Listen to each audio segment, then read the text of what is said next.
Muy buenas tardes, bienvenidos de nuevo a Movistar Plus, a Miradas Viajeras Magazine, a Negocios Televisión. Para esos más de 2.100.000 telespectadores que todos los fines de semana nos seguís, bienvenidos de nuevo.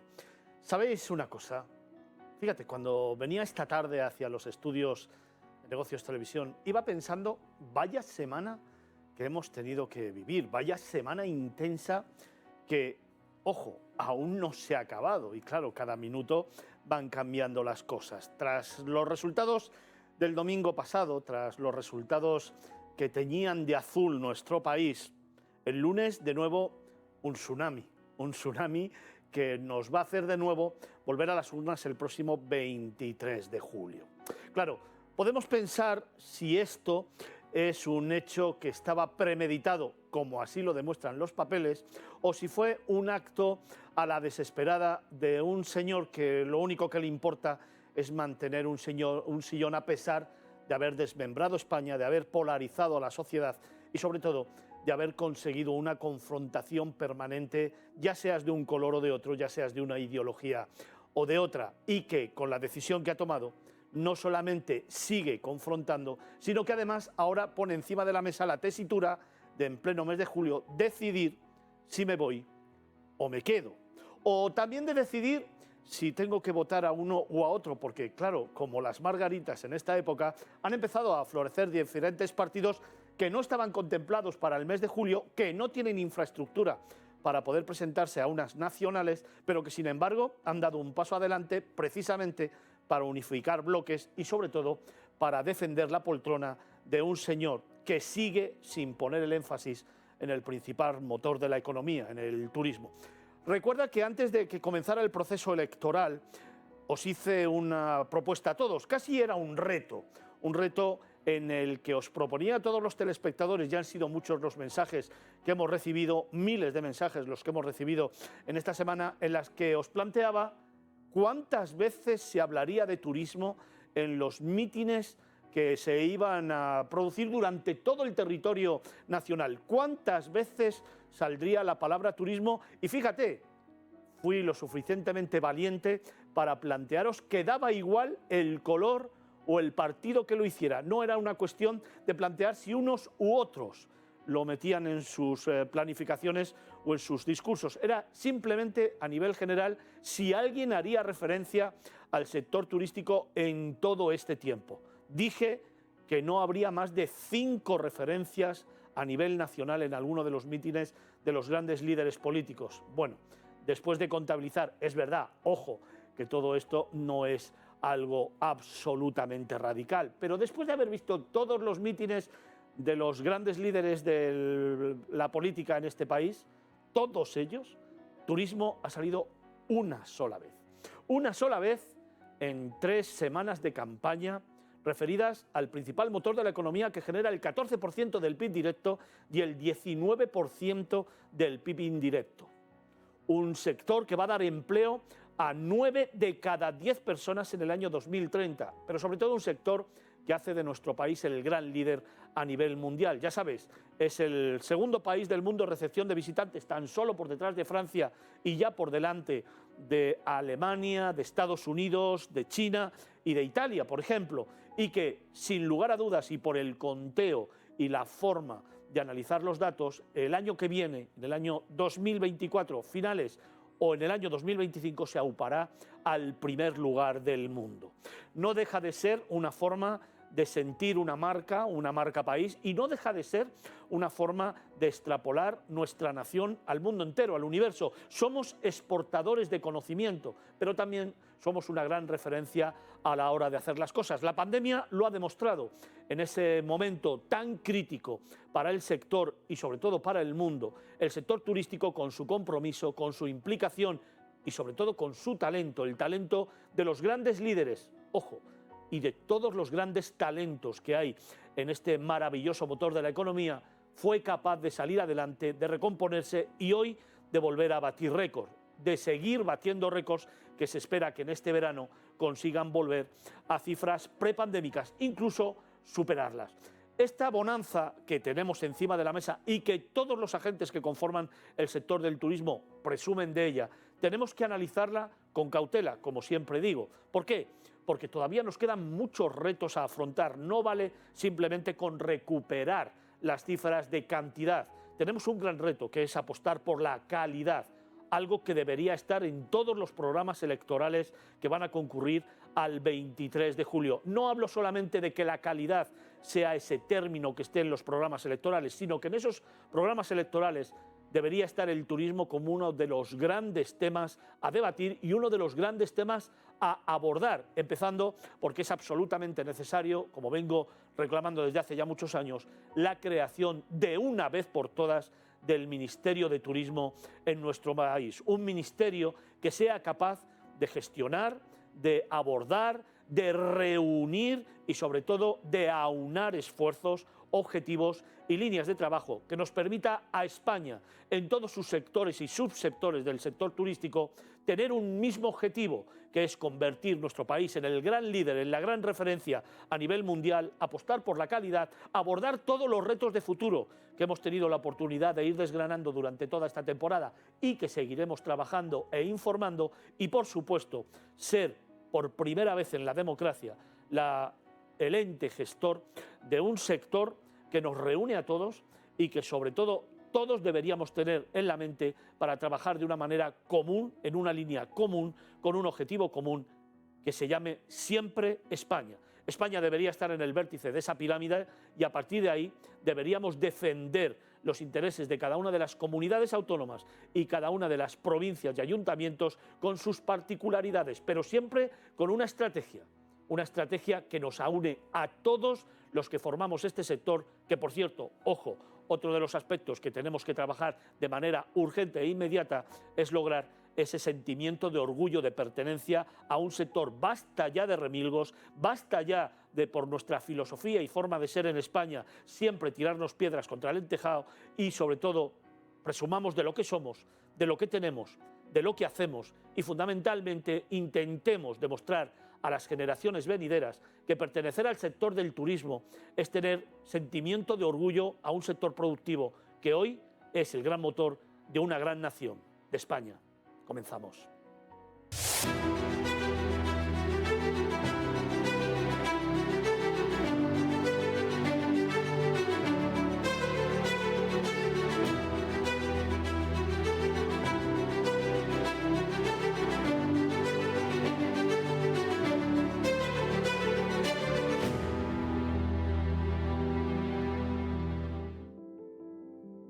En esta maravillosa tarde de viernes vamos a comenzar un nuevo itinerario, vamos a seguir narrando historias, vamos a volver a presentarte diferentes capítulos de ese libro de viajes que siempre compartimos contigo y que tanto nos gusta presentarte. Hoy va a ser un programa intenso en el que, como siempre, tendremos destinos nacionales, destinos internacionales, tendremos nuestra agenda, imaginaremos y, por supuesto, hablaremos de turismo. Te lo cuento todo en nuestro sumario.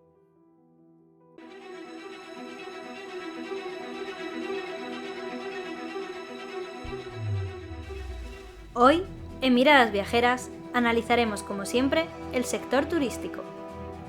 En Hablamos de Turismo, Kayak, una de las mejores plataformas de viajes en el mundo.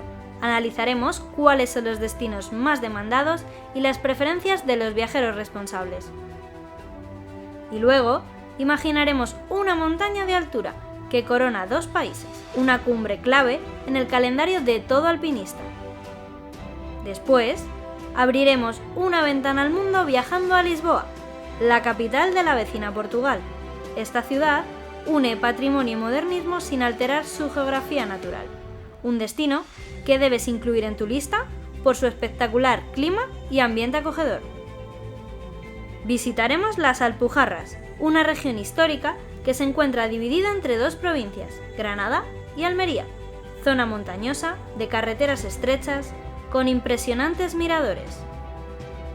Por supuesto, conoceremos nuestro patrimonio de la humanidad de hoy, Santiago de Compostela, ciudad símbolo de la peregrinación, caracterizada por su emblemática catedral reconstruida a partir de piezas traídas de otras partes de la misma. También conoceremos algunos detalles de la que será la primera gala benéfica de niños contra el cáncer en Madrid, uno de los eventos más emocionantes y emotivos del año. Y por supuesto, te traeremos los mejores planes para disfrutar de tu tiempo de ocio. ¡Comenzamos!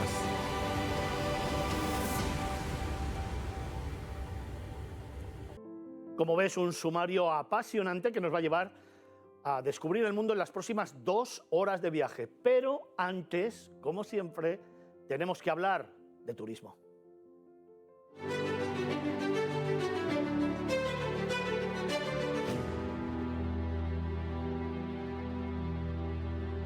Como sabes, todos los viernes iniciamos programa hablando de turismo. Traemos aquí a los estudios centrales de Movistar Plus, de Negocios Televisión, a los grandes líderes del sector turístico que nos van desgranando algunas de las patas del sector, que nos van mostrando diferentes tendencias y sobre todo nos van explicando algunos datos. Nos ayuda a interpretar la realidad y sobre todo a conocer más de cerca las empresas, las instituciones, los destinos y por supuesto también las asociaciones. Aquí en Miradas Viajeras Magazine reunimos a los grandes líderes del sector turístico y hoy, como siempre, no podía ser menos. Hoy nos vamos a acercar a conocer a una multinacional extraordinariamente importante en el ámbito del sector turístico, en el ámbito de la búsqueda de tu próximo viaje. Hoy vamos a hablar de una empresa que se constituyó en el año 2004, hace ya casi 20 años, 2 décadas, con escasamente 13 personas. Hoy ya son más de 1000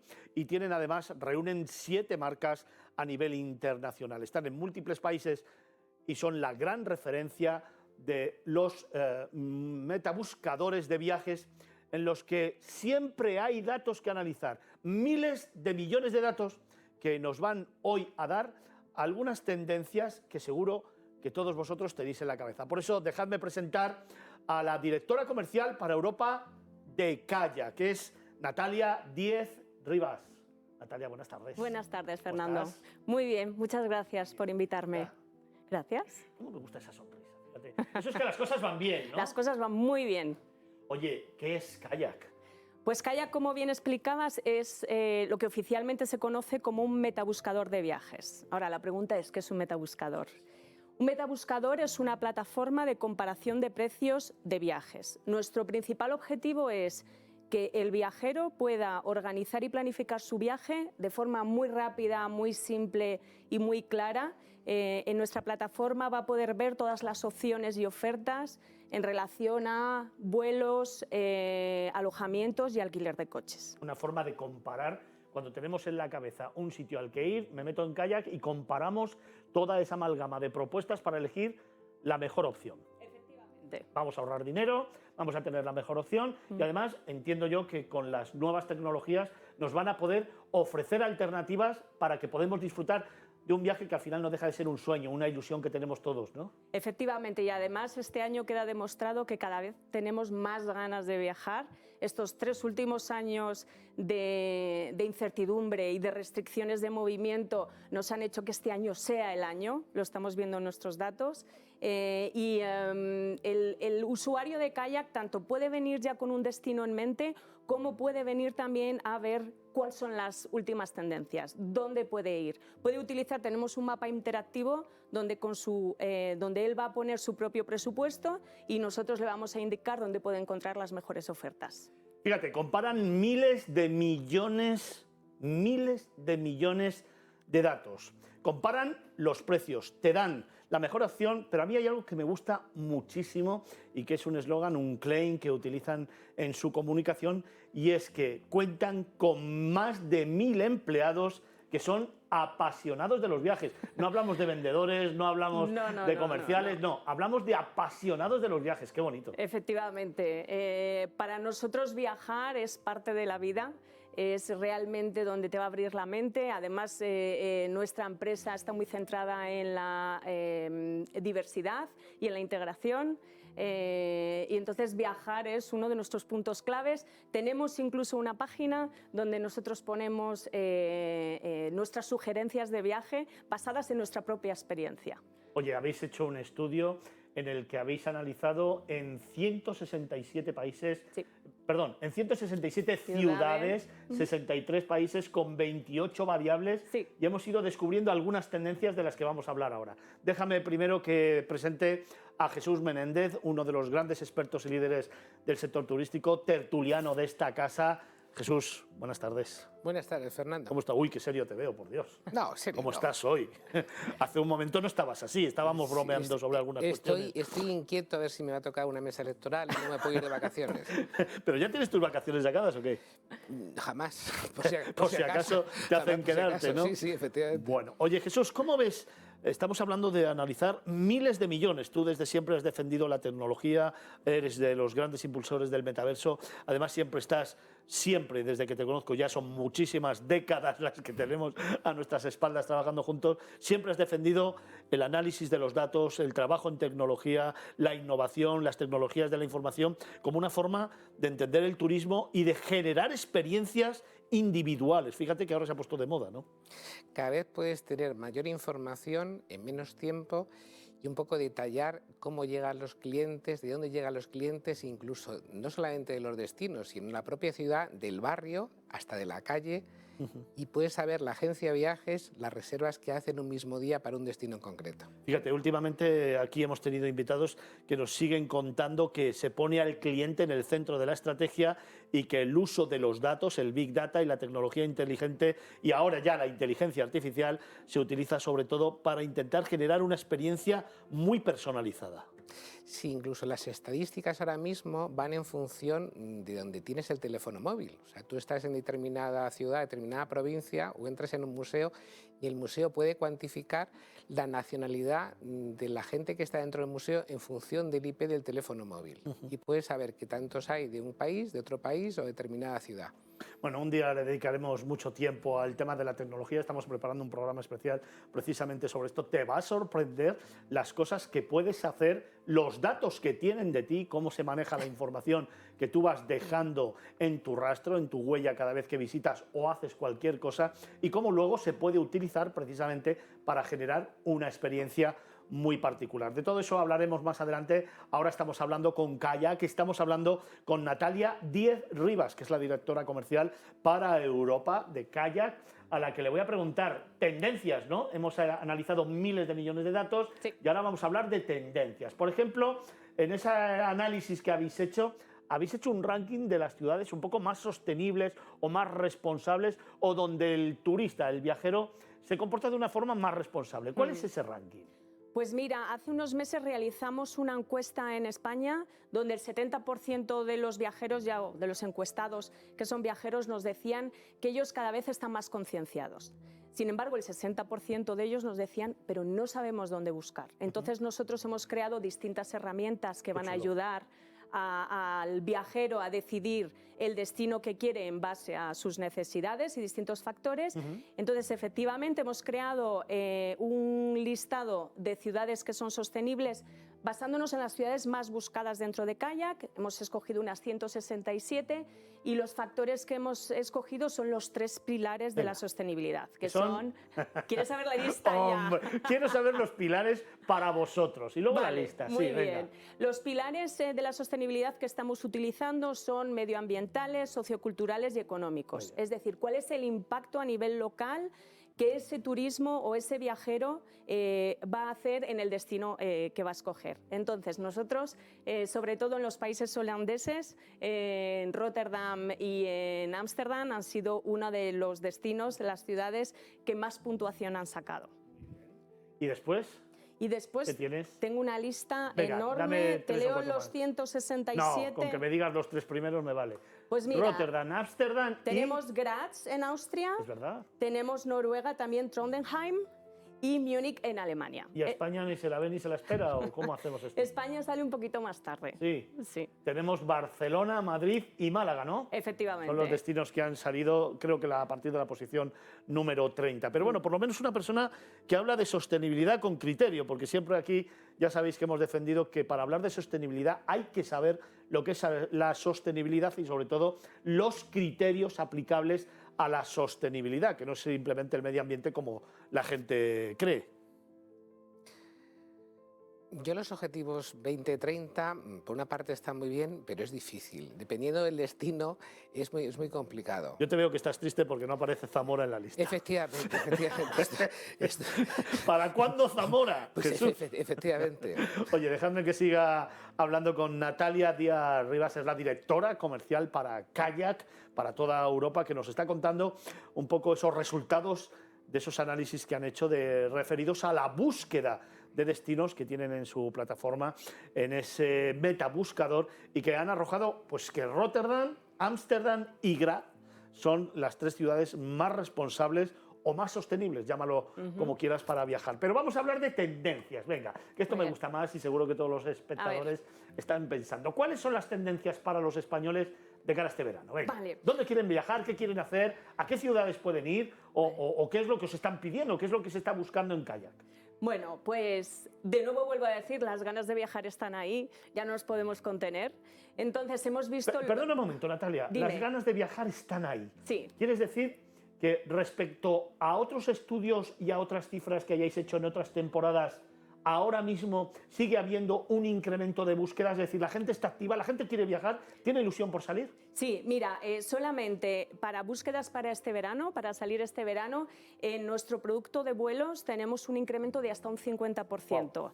En hoteles, solamente para destino europeo, hasta casi un 60%. Y eso a costa de que también he leído que habéis dicho que los vuelos suben en un 36% y los hoteles en un 7%. Efectivamente.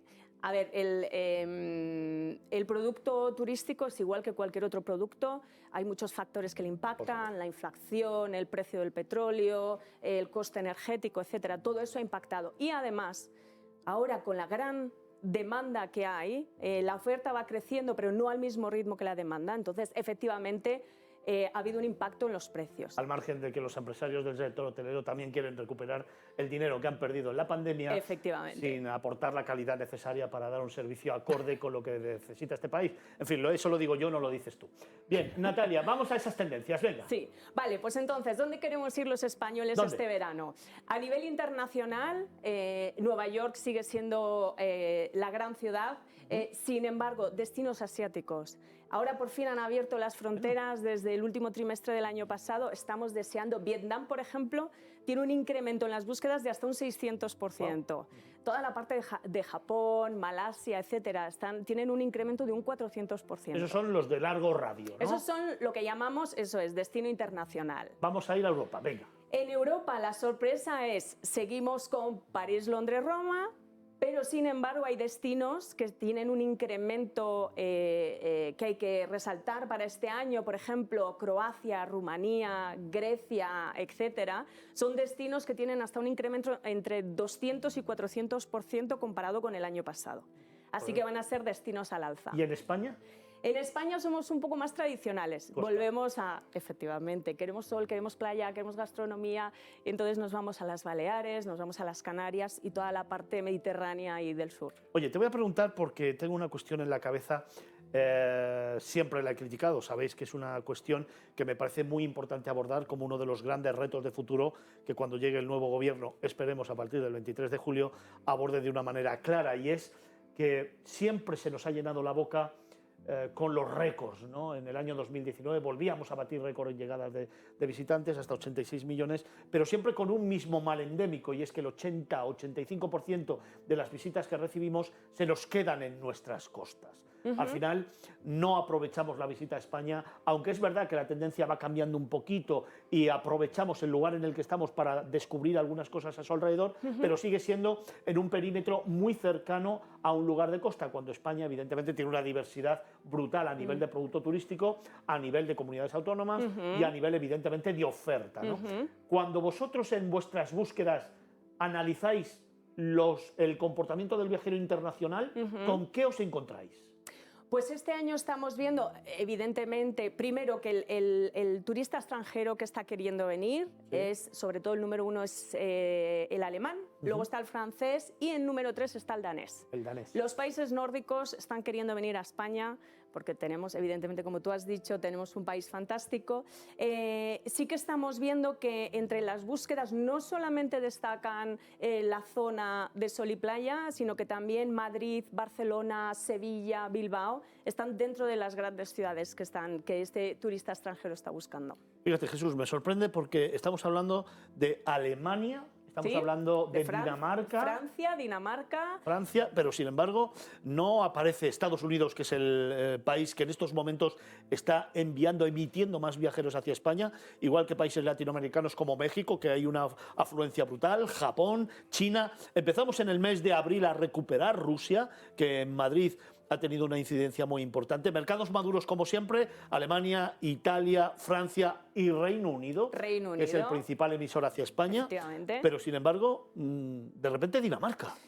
Sí, y luego hay un mercado que es el portugués, que entonces está empezando, está empezando a crecer, sobre todo en la zona norte de España. Sí, señor.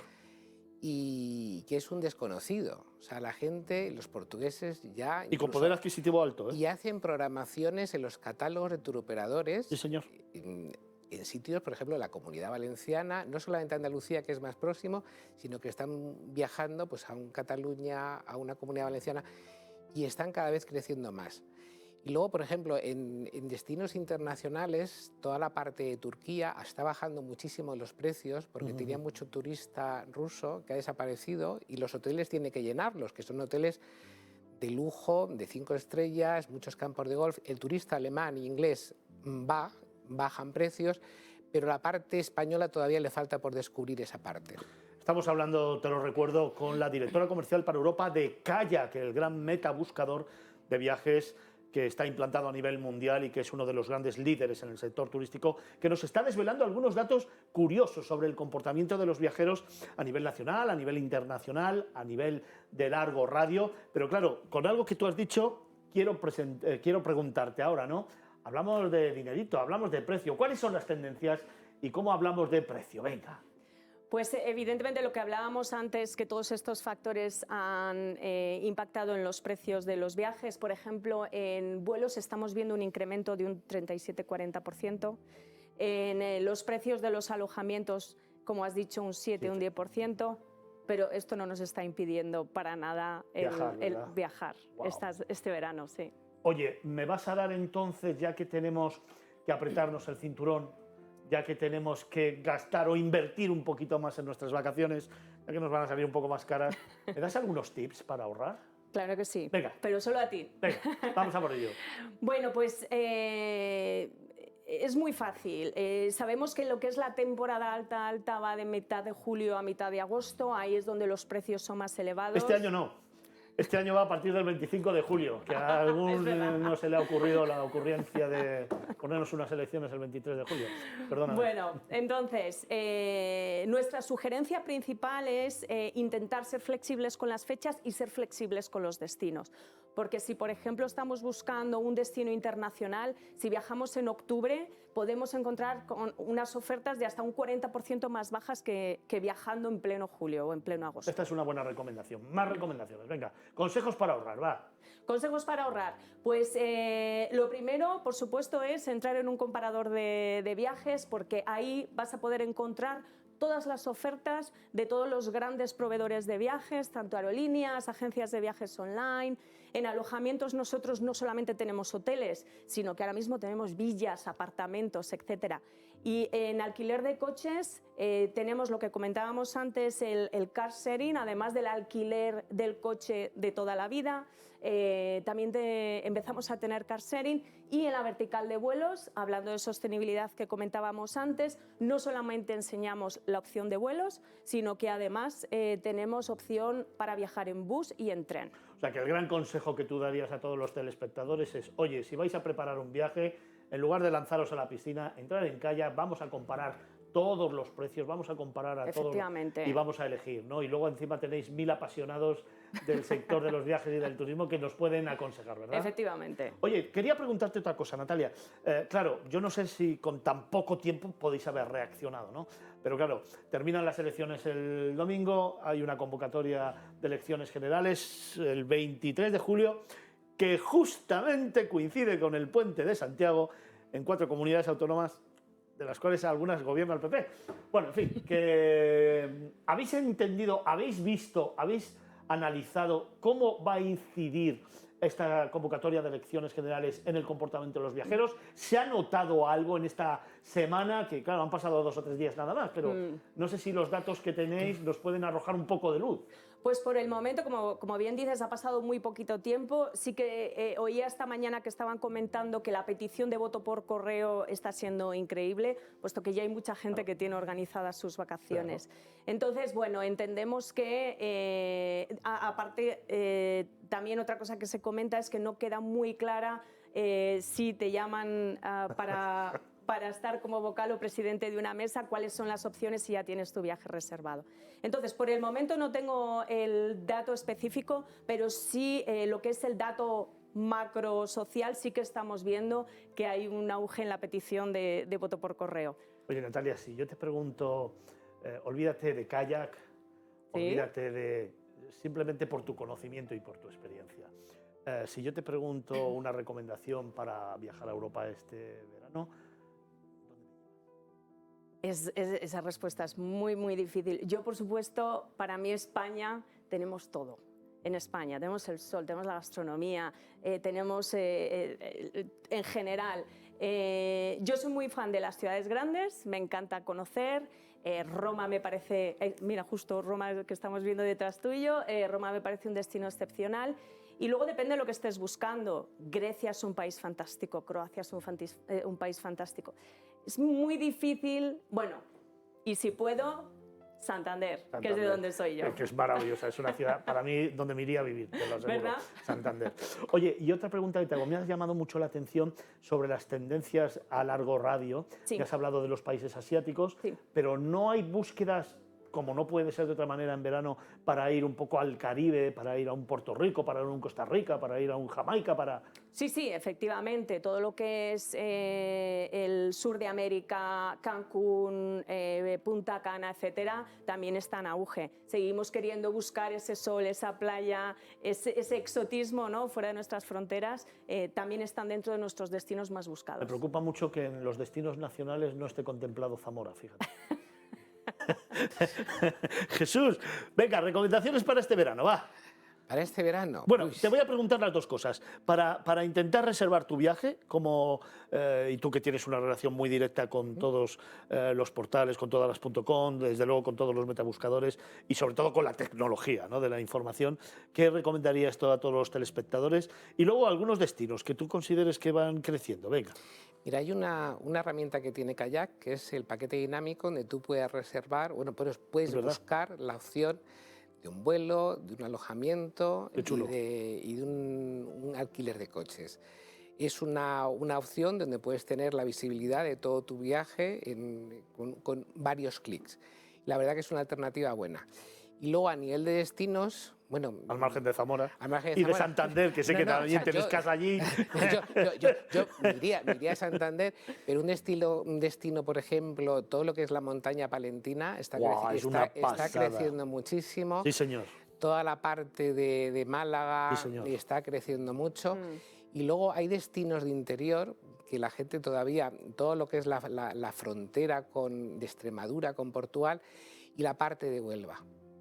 La Sierra de Huelva, más que la zona de costa, son destinos que la gente cada vez, a nivel de senderismo, a nivel de conocer experiencias y de entornos naturales, está creciendo mucho. Venga, si te tengo que preguntar un destino en España, uno. Zamora. ¿Un destino en Europa? Cork, Irlanda. ¿Y un destino de largo radio? Cork es muy bonito, sí, señor. Singapur. Singapur. Natalia, ¿un destino en España? Santander. Santander. A ver, no os repitáis, hombre, que tenemos que abrir el campo. Estamos hablando de un país diverso, de un país maravilloso. La una en Santander, el otro en Zamora, hombre. ¿Un destino en Europa? Todo. ¿Un destino en Europa? Eso es muy complicado porque hay muchísimos. Vamos. Islandia. ¿Uno de largo radio? Islandia, qué pasada, Islandia también. Uno de largo radio, yo diría, me encanta Miami. Miami. Bueno, pues tenemos algunos destinos, algunas propuestas para este verano, pero sobre todo tenemos este gran metabuscador que nos va a ayudar y facilitar absolutamente la vida a la hora de decidir un sueño. Ya sabéis que siempre digo que elegir un viaje es elegir una experiencia, es elegir un sueño, es elegir una vivencia, y yo creo que nos lo merecemos todos, con lo cual nada puede salir mal si utilizas y si te dejas aconsejar por los grandes profesionales del sector. Es lo que hablaba antes, formación, otro de los grandes retos que tenemos en el sector, y sobre todo apasionados de los viajes, que son los que conocen los destinos y los que podrían en un momento determinado aconsejarte dónde debes ir, porque a veces tenemos en la cabeza querer ir a un sitio, pero no lo tenemos muy claro, y si te viene alguien de fuera que lo conoce de verdad y que sabe cuáles son tus sueños y tus ilusiones, te pueden recomendar y sobre todo te pueden hacer que tu viaje que vas a emprender con los que más quieres sea todo un éxito. Estamos hablando con Natalia Díez Rivas, es la directora comercial para Europa de Kayak, a la que le voy a preguntar, claro, es momento de sentarnos delante de un ordenador, de empezar a preparar, de decidir dónde vamos a ir. A esa cámara, un mensaje para todos los telespectadores, diles cómo lo hacemos, que es muy fácil, y a partir de ahí, a viajar, venga. Pues las búsquedas son muy fáciles, solamente entrar en kayak.es, realizar, o bien si ya sabéis cuál es el destino al que queréis ir, búsquedas de vuelo, perdón, y alojamiento o alquiler de coche, ponéis las fechas más o menos, ponéis si son flexibles o no, y os va a dar toda la información sobre si son vuelos, con qué aerolínea, con quién podéis reservar, qué precios tiene, qué horarios, y adaptar el viaje a vuestras necesidades para disfrutarlo 100%. Oye, y a todos esos que les chirría un poco la tecnología, que Internet no lo llevan bien, padres, abuelos, ¿qué les diríamos? Nosotros tenemos, dentro de nuestro usuario, tenemos todas las edades. Cada vez la tecnología ya ha llegado a ya está dentro de todas las casas, y nuestra tecnología es muy fácil de usar, es muy clara, se entiende perfectamente, así que yo diría que adelante. En Kayak humanizáis la tecnología, que es otra de las cosas que me preocupan mucho. Sí, efectivamente. Nosotros realmente nacimos como empresa tecnológica de turismo. Entonces, sí, efectivamente, nos adaptamos mucho a la necesidad del usuario, porque además, como tú bien dices, que nos encanta, nosotros somos viajeros, somos los primeros en usar la plataforma, y entonces vemos cuál es la facilidad de utilizarla, si se puede comprender, etcétera. Kayak, apasionados de los viajes. Oye, llevamos un ratito hablando, casi media hora, y hemos dicho, yo creo que la plataforma, la web, la hemos dicho una vez, me parece. ¿Por qué no la repetimos? ¿Te refieres a qué es? O... No. O Kayak. La página web, ¿dónde podemos encontraros? Kayak.es. No me ha quedado claro. ¿A ti? ¿Repetimos? Vamos a repetirlo, Sí, a como Jesús, las natillas, sí. venga. A Jesús sí. Bueno, pues es tan fácil como poner kayak.es y buscar el próximo viaje. Claro que sí. Y adelante. Kayak.es. Hoy hemos querido traer de nuevo a esta sección a otro de los grandes líderes del sector turístico, acercarnos un poquito a las tendencias de viajes que tenemos durante todo este verano, conocer algunas de las propuestas que nos hacen y sobre todo compartir con esos miles de millones de datos que gestionan y que analizan diariamente cuáles son las tendencias, cuál es el comportamiento y esos tips, esos consejos para intentar ahorrar en un momento en el que están las cosas como están, la economía como está, pero sin embargo seguimos con la fuerza, con la ilusión y con las ganas de seguir viajando. Kayak.es va a ser tu plataforma para decidir tu próximo viaje. Natalia Díez Rivas, que es la directora comercial para Europa de Kayak. Muchísimas gracias. Gracias a vosotros. Un beso fuerte. No cambies esa sonrisa, ¿eh? Nosotros tenemos que continuar. Dejadme tan solo unos segundos para unos consejos y regresamos aquí a Movistar Plus, a Negocios Televisión, a Miradas Viajeras Magazine.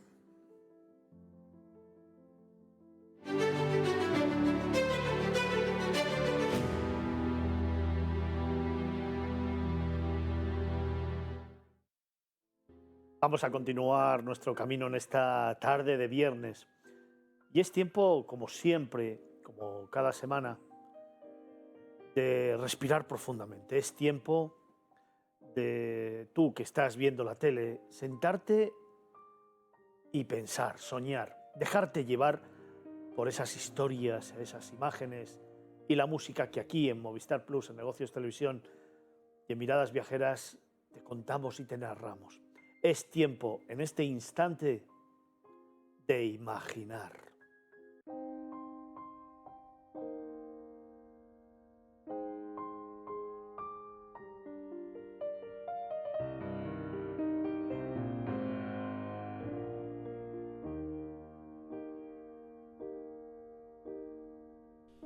Imagina una ciudad medieval que enamora a primera vista por su muralla medieval del siglo XIV que rodea un entramado de calles empedradas, torres vigía, antiguas iglesias, plazas y rincones con encanto. Imagina un pueblo auténtico que no ha perdido ni un ápice de su vida cultural ni popular, un lugar donde sus habitantes se desviven por mantener vivas las tradiciones populares que hablan de su pasado, sus creencias, sus mitos y sus leyendas. Imagina un puente medieval de 4 ojos, construido en el siglo XII sobre el río Francolí, sus contrafuertes realizados de sillares y varias imágenes esculpidas en piedra procedentes de la iglesia de Santa María. Imagina una muralla de 1.700 metros de longitud y 6 de altura, culminada con almenas y 25 torres de defensa, la Torre de las 5 Esquinas, la Torre Portal de Beauvais o la de Sant Jordi, además de 5 portadas.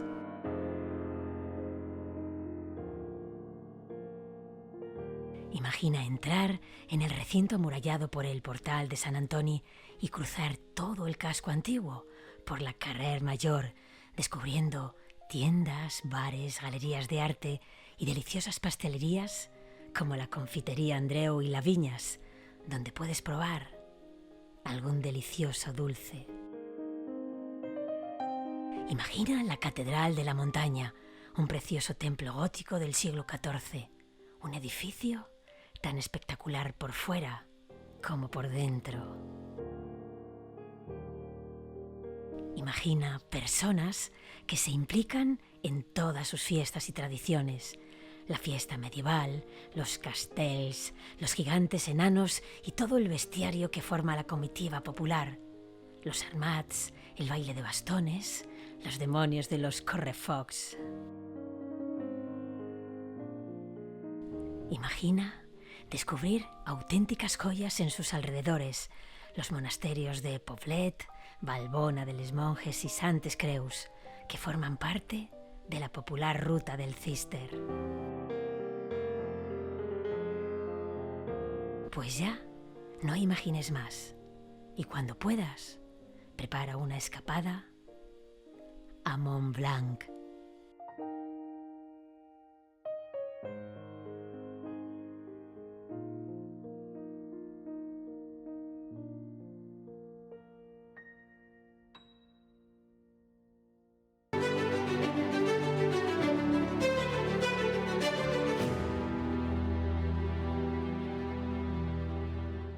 Vamos a seguir coleccionando emociones, vamos a seguir escribiendo con letras de oro este libro de viajes que en este fin de semana estamos redactando para ti. Es tiempo de abrir ventana al mundo, es tiempo de viajar, de coger las maletas y de conocer un nuevo lugar de esos maravillosos. Lo vamos a hacer de la mano de David Vigorra, el director de la revista Q-Travel, que hoy nos va a llevar a un rincón del país vecino que es absolutamente mágico. Hace muy poquitos días estábamos allí, el equipo de Miradas Viajeras, estábamos teniendo la oportunidad de recorrer de nuevo, una vez más, esta ciudad y como siempre volvimos con la sensación de que cada día su luz, sus gentes, sus monumentos, su vida y su devenir te sorprende. Por mucho que lo conozcas, cada día que viajas a Lisboa te va a sorprender. Por mucho que lo conozcas, vas a encontrar ese punto diferente que te va a seguir haciendo que te enamores de esta ciudad universal que se reconstruyó después del terremoto y que hoy muestra su mejor cara. Abrimos ventana al mundo y nos vamos de la mano de David Vigorra a Lisboa.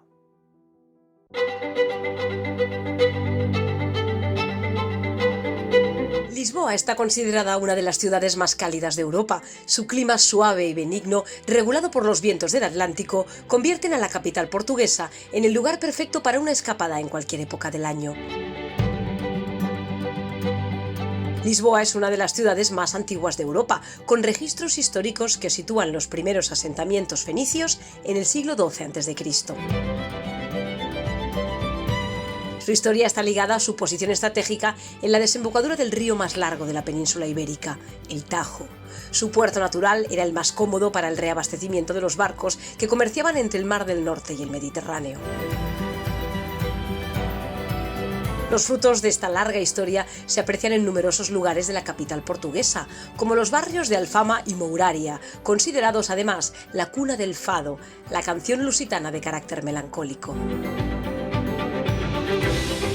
No podemos olvidarnos de la gastronomía, donde el bacalao o bacallao es el rey. Podemos encontrar comercios tradicionales en cualquier lugar, como los clásicos colmados, especializados en bacalao en salazón o fresco y en pescado salado de distintas procedencias. Ni que decir tiene que en los restaurantes lisboetas es el plato estrella, con decenas de posibles presentaciones. Lisboa es una ciudad para descubrirla a pie, eso sí, con buenas piernas, ya que además de la zona baixa, donde el terreno es llano, el resto de la ciudad está formada por entretenidas subidas y bajadas. De ahí sus famosos tranvías y funiculares, que nos permiten llevar con más facilidad estos desniveles. Caminando y perdiéndose a propósito, se pueden encontrar los mejores rincones de Lisboa, esta curiosa ciudad rodeada por 7 colinas. Precisamente su ubicación le permite contar con numerosos miradores o miradouros, desde donde apreciar las espectaculares vistas de una de las ciudades más encantadoras del sur de Europa.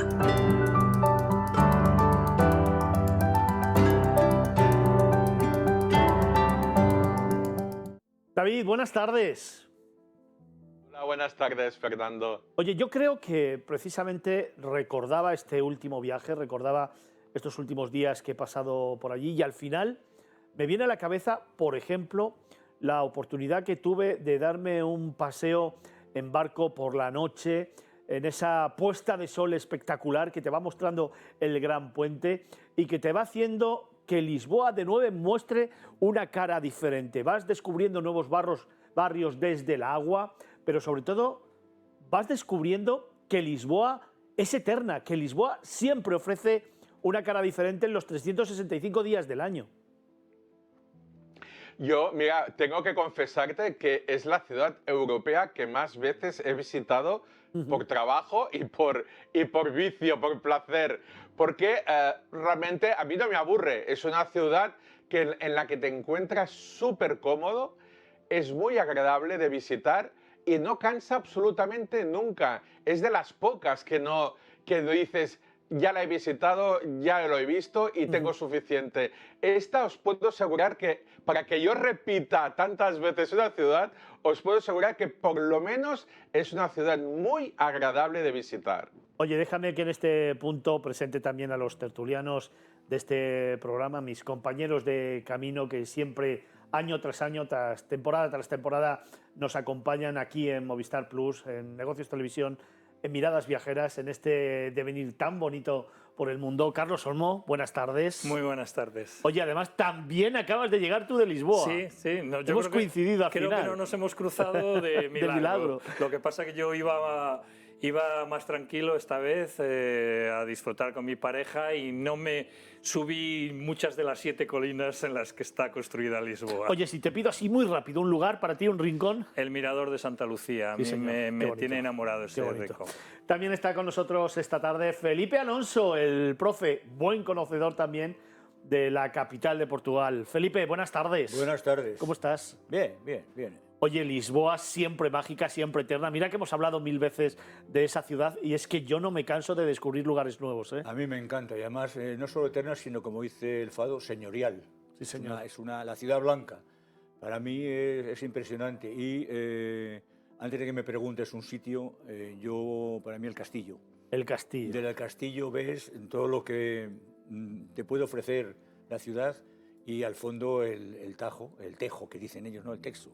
Para mí es Fíjate, el Tajo. El otro día me sorprendió porque el recorrido lo comencé en Belén y han hecho una prolongación totalmente del paseo marítimo que te lleva hasta el centro y han recuperado barrios industriales, los están convirtiendo en barrios residenciales, y todas las naves antiguas que tenían algo que ver con la zona industrial del puerto la han reconvertido a restaurantes, a discotecas. Sí, sí. Es impresionante cómo han dejado el barrio, ¿eh? Sí, Muy bonito, sí, es señor. es Justo un debajo ejemplo. del puente, además. Sí, es que es un ejemplo de cómo puedes realmente reutilizar un espacio que en muchos casos se había Qué bonito. quedado semiabandonado o abandonado y de una manera, pues, bueno.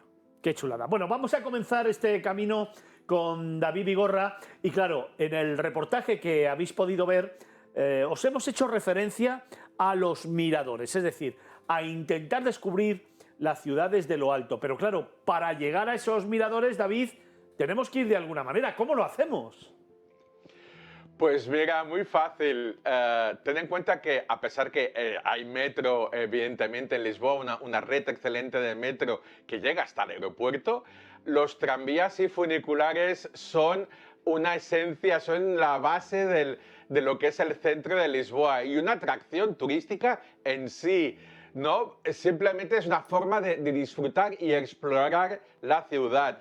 Y como no, los tranvías históricos siempre son de color amarillo, los vais a distinguir muy rápidamente, y el interior de madera, sí que se conservan perfectamente. Hay dos que luego hablaremos, que es el 28 y el 15, que añaden un encanto especial y una nostalgia a las calles de Lisboa. Y es que Lisboa, si tendríamos que definirla con una sola palabra, yo diría que nostalgia es la que mejor la define simplemente por el encanto y porque te retrae a otras épocas. Y los funiculares que te permiten subir a esas colinas. Los funiculares son pequeños tranvías que te permiten, con un sistema de contrapesos y por cable, subir esas pendientes increíblemente altas. Todo, y que es una ciudad que realmente la puedes hacer a pie. Sí que tienes que tener unas muy buenas piernas o utilizar los funiculares para estas elevaciones tan pronunciadas. Tranvías y funiculares, que es uno de los elementos que tradicionalmente vamos a vivir y convivir con ellos en Lisboa, y que le dan un sabor. A mí a veces me recuerda un poco a San Francisco, salvando las distancias, ¿no? Pero yo, más que la palabra nostalgia, utilizaría esa palabra tan portuguesa que es muy similar a la gallega de morriña, que ya todo el mundo la conoce, pero en el caso de los portugueses ellos hablan de saudade, ¿no? Porque es eso, una especie de nostalgia, pero que no es triste, es de recuerdo y de cariño pues por todo lo que supone Lisboa. Es que Lisboa es todo, la luz, eso, las calles, la música, que luego hablaremos de ello, también la gastronomía. Importante. Sí, señor, y ahora mismo también la recuperación de edificios que están haciendo de Lisboa una ciudad espectacular. Quizá, fíjate, yo antes le hacía una crítica a Lisboa, que estaba muy dejada, y que Oporto le estaba pasando por la mano derecha, pero Lisboa ahora se está recuperando y realmente está, yo creo que, mostrando su mejor cara. Oye, David, hemos cogido un tranvía, hemos cogido un funicular y vamos a comenzar una ruta, si te parece. Venga, vamos hacia los miradores. ¿Dónde nos llevas? Pues mira, el primer mirador, el que vamos a ver, porque nos va a dar una vista de toda la ciudad, es utilizaremos el funicular, el más conocido, el elevador de Gloria, el que va desde la Plaza de los Restauradores al mirador de San Pedro de Alcántara. Sí, y es que este mirador ofrece una vista panorámica completa de la ciudad. ¿Por qué? Porque tenemos la ciudad alta, la ciudad nueva, la ciudad moderna, pero también podemos ver el barrio bajo, la Baixa, que le llaman allí. Y tienes este contraste, porque además puedes ver la diferencia de ciudad por los tejados nuevos de edificios más modernos y los antiguos. ¿Y ves dónde se divide los dos barrios? Y además tenemos enfrente el castillo de San Jorge, que nos va a continuar y nos va a estar vigilando a todo rato, porque está en una de las colinas más altas de la ciudad. Y desde aquí, desde este mirador, empezaremos a bajar, ¿vale? Bajaremos por el barrio alto, callejearemos un poco y llegaremos a una plaza, la plaza del Largo do Como, en pleno barrio de Chiado. Aquí es la señal que encontraremos el elevador de Santa Justa, otro de los lugares emblemáticos de la ciudad. Y es que este elevador te baja automáticamente, es un ascensor que te baja del barrio alto a la baixa, a lo que es la plana de la ciudad. Y este mirador te permite, evidentemente, ver ya la parte más vieja de la ciudad, una parte que fue destruida por un gran incendio que hubo y que te permite, atentos, antes de nada, el Santa Justa, este elevador, que es un ascensor, evidentemente, cuando lo veáis diréis, ostras, se parece muchísimo a la Torre Eiffel, y es que fue diseñada por un discípulo del famoso arquitecto que hizo la Torre Eiffel de París. Y el semblante, el forjado, es prácticamente idéntico. Estamos hablando de un elevador de 1902 que a día de hoy continúa funcionando y además cargadísimo de gente porque cada día hace cientos de viajes para arriba y para abajo. Fíjate, y a mí me llama mucho la atención porque precisamente en una ciudad donde hay todo fachadas blancas, esos tejados rojos, esa luz de la que hablaba antes Carlos, de repente tenemos una megaestructura en grisáceos, en negros, que como que sorprende mucho, ¿no? Como que parece un pegote ahí, Felipe. No, pegote no, es un contraste, pero lo importante es que es un contraste que añade una nota más de belleza a la ciudad. Yo creo que si quitases el otro colorido que tiene, hemos comentado los tranvías, si quitas el color de los tranvías, si quitas que son amarillos, los tradicionales, si quitas este color, aunque hay algún tranvía también de color rojo, pero son los modernos, pero si quitas ese color amarillo, digamos, tradicional del tranvía, le quitas el gris o negro, o digamos un gris sucio de este elevador y demás, le quitas un poquito de gracia a la ciudad, ¿no? A la ciudad que se la conoce como la ciudad blanca, pero con estos matices. Oye, hablando de eso, David, si quieres, vamos a seguir el camino y te propongo, por ejemplo, que nos vayamos para mí a uno de los lugares más emblemáticos de Lisboa, que es esa Plaza del Comercio, que creo que además es una de las más grandes de Europa y que, por supuesto, fue el centro neurálgico del comercio durante siglos en Portugal. Así es, ya que estamos en la Baixa, hemos bajado por el elevador y nos vamos a la Plaza del Comercio, que la tenemos a escasos metros. Es la más grande y emblemática de Lisboa, evidentemente. Y está justo al lado, en la zona de la Ribera, al lado del río Tajo. Y fue el más importante centro de comercio y de política en la historia de Portugal. Aquí estaba construido el Palacio Real, que fue destruido por el terremoto de 1755. Y en su reconstrucción se creó este espacio abierto impresionante. Estamos hablando de 36.000 metros cuadrados de plaza, lo que es el equivalente a 5 campos de fútbol, para que os podáis imaginar la dimensión de esta plaza. Y está rodeada de edificios de estilo neoclásico y presidido por un gran arco, el arco de la Rúa Augusta, un arco triunfal que marca la entrada o salida, depende por dónde accedas, ¿no?, a la ciudad. Y en el centro de esta plaza encontramos una estatua ecuestre en bronce macizo del rey José I de Portugal. Es el símbolo de esta gran plaza, que permanece siempre activa, porque aquí hay actividades cada día de todos los gustos. Y es una plaza que ha sido testigo durante la historia. Desde aquí, desde esta plaza, salían y regresaban los navegantes que iban a descubrir nuevas tierras y nuevas rutas comerciales. Sabemos que los portugueses realmente fueron los reyes del comercio durante muchísimo tiempo, pues salían justamente desde aquí.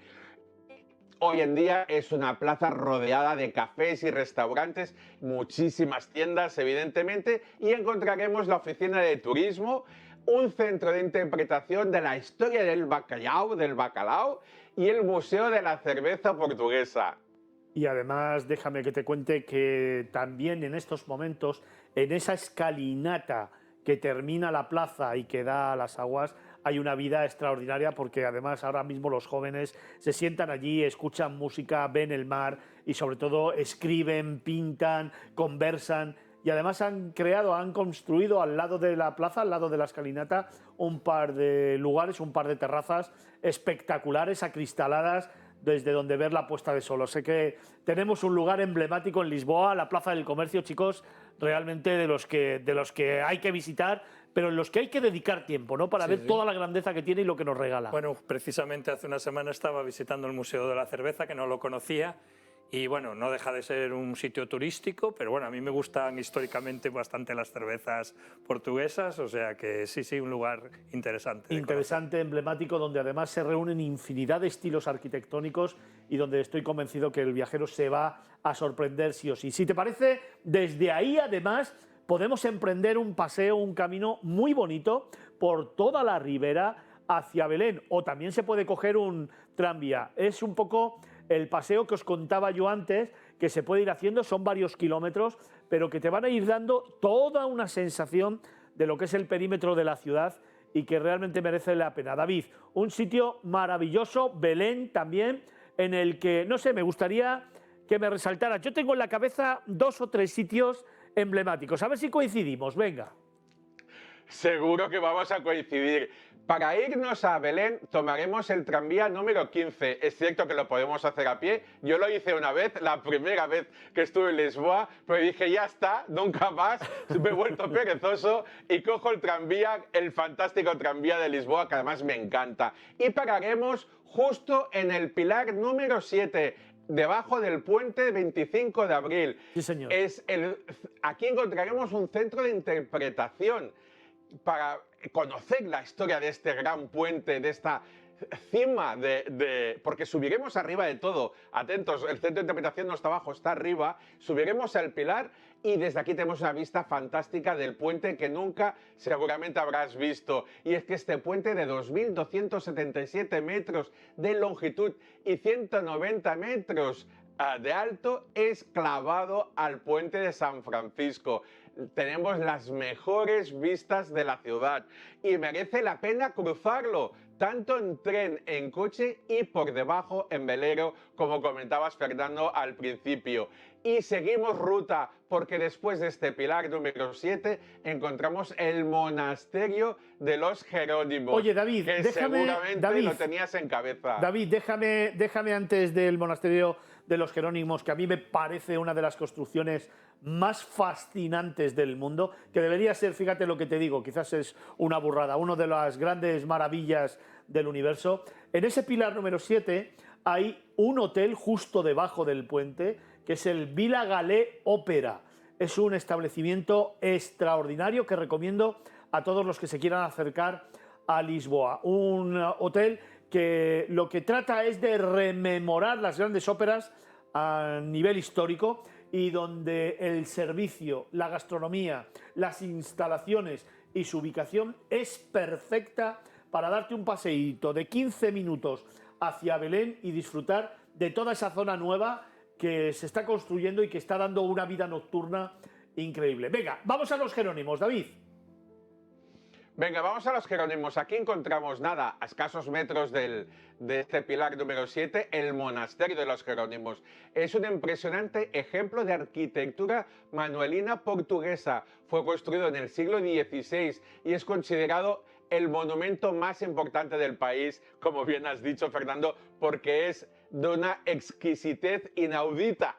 Asombra los intrincados detalles decorativos de su fachada, de los arcos de sus puertas y de ventanas. Cuanto más te acercas, más detalle ves. Es increíble porque podrías pensar, sí, de lejos es muy bonito, pero ya veremos de cerca porque está tallado en piedra. No, no, es que de cerca el detalle es increíble y no podemos perdernos, evidentemente, el claustro, que también está repleto de detalles. A pesar de que es un lugar de culto, el trajín de turistas es constante. Es el lugar más visitado de toda Lisboa. Os lo recomiendo realmente. Y justo enfrente del monasterio, encontramos el monumento de los descubrimientos. Sí, señor. Es una mole increíblemente alta, aparenta que es de cemento, de 52 metros de altura, con una figura de 9 metros de altura que la preside en forma de barco mirando hacia el río Tajo. Y es que esta figura es del infante Don Enrique, un conocido navegante portugués.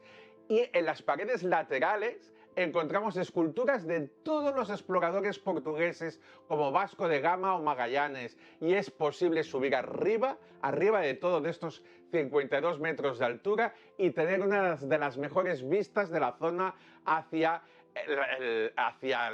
el puente o hacia el monasterio. Realmente merece la pena subir. Y para finalizar, que seguramente también has pensado, encontramos la famosa Torre de Belén, construida también en el siglo XVI con el mismo tipo de arquitectura manolina que se caracteriza por estos decorados de tipo marinero y de naturaleza. Era una arquitectura muy peculiar. Los detalles son impresionantes, igual que en el monasterio. Fue declarado Patrimonio de la Humanidad, por cierto, en 1983.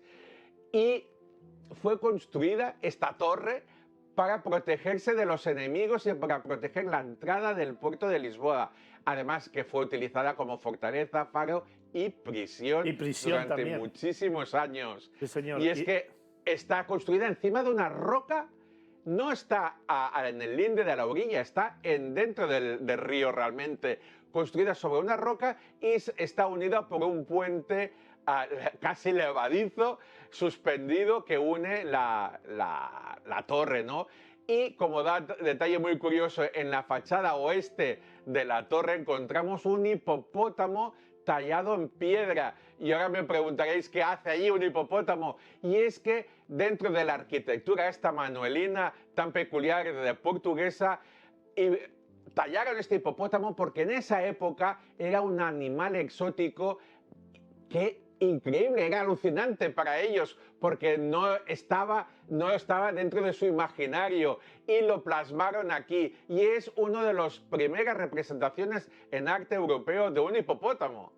A mí se te ha olvidado una cosa que es fundamental, David, que es extraordinariamente importante y que está al lado del monasterio de los Jerónimos, que es esa fábrica de los pastelitos de Belén, desde 1800 haciendo las delicias de portugueses, de viajeros y de visitantes, Carlos. Bueno, es que fue muy gracioso porque hace una semana había una cola enorme para el monasterio de los Jerónimos. Eso sí que creo que deberían de mejorar el sistema a mí me pasó lo mismo. De reservas online y de acceso. Sí. Pero es que luego la cola para los pastelitos casi que era más daba larga. La vuelta. Casi se juntaban las dos colas. Y bueno, yo de hecho comí al lado en un restaurante al que voy siempre, porque me trae muy buenos recuerdos, que se llama Taberna de Belén, clásico como el solo. Que tiene una terracita afuera junto contra un murete. No, está como 2 o 3 edificios al lado de... No tiene terraza porque es justo en la callecita donde pasan los tranvías y las aceras son muy estrechas. No, es un restaurante pequeño, 10-12 mesas, muy tradicional, donde por supuesto vas a tomar bacalao sí o sí. Y el camarero parece que te conoce toda la vida. A mí igual sí que me conoce porque voy casi todos los años y bueno, y sigue estando bien de precio dentro de que, y eso es uno de los problemas de Lisboa, porque por ejemplo coger el tranvía 15 ahora mismo a veces es una odisea, porque realmente las colas en las paradas ya son enormes y bueno, pero eso es otro tema. Pero sí, ya recordando, incidiendo en lo de Patrimonio de la Humanidad, es que hay que pensar que el monasterio de los Jerónimos empezó a construirse en 1502, o sea, tiene 521 años de historia, que se dice rápido, pronto, más de 5 siglos, a mí y me lo fascina. ves y sigue pareciendo que lo construyeron ayer, en el sentido de que está perfectamente conservado, perfectamente... Me fascina. Sí, es una de las obras realmente más increíbles de todo Portugal. Oye, y junto a ese monumento de los descubridores también hay un pequeño puerto deportivo. Ahí se puede coger un pequeño barco que hace un recorrido por toda la bahía por la tarde para ver la puesta de sol, y os lo recomiendo porque es un paseo absolutamente increíble, no os lo perdáis. Oye, David, si seguimos nuestro camino, hay otro mirador que a mí me gustaría, o al que me gustaría hacer referencia, ¿no?, que es el que nos va a llevar a poder disfrutar del barrio de Alfama. Así es, y para hacerlo vamos a disfrutar desde el principio, tomando el tranvía 28. Si el 15, como decía Carlos, y hay muchísima cola, el 28 es para cortarse las venas de la cola que hay para tomar este tranvía, pero os digo que vale la pena hacer esta cola.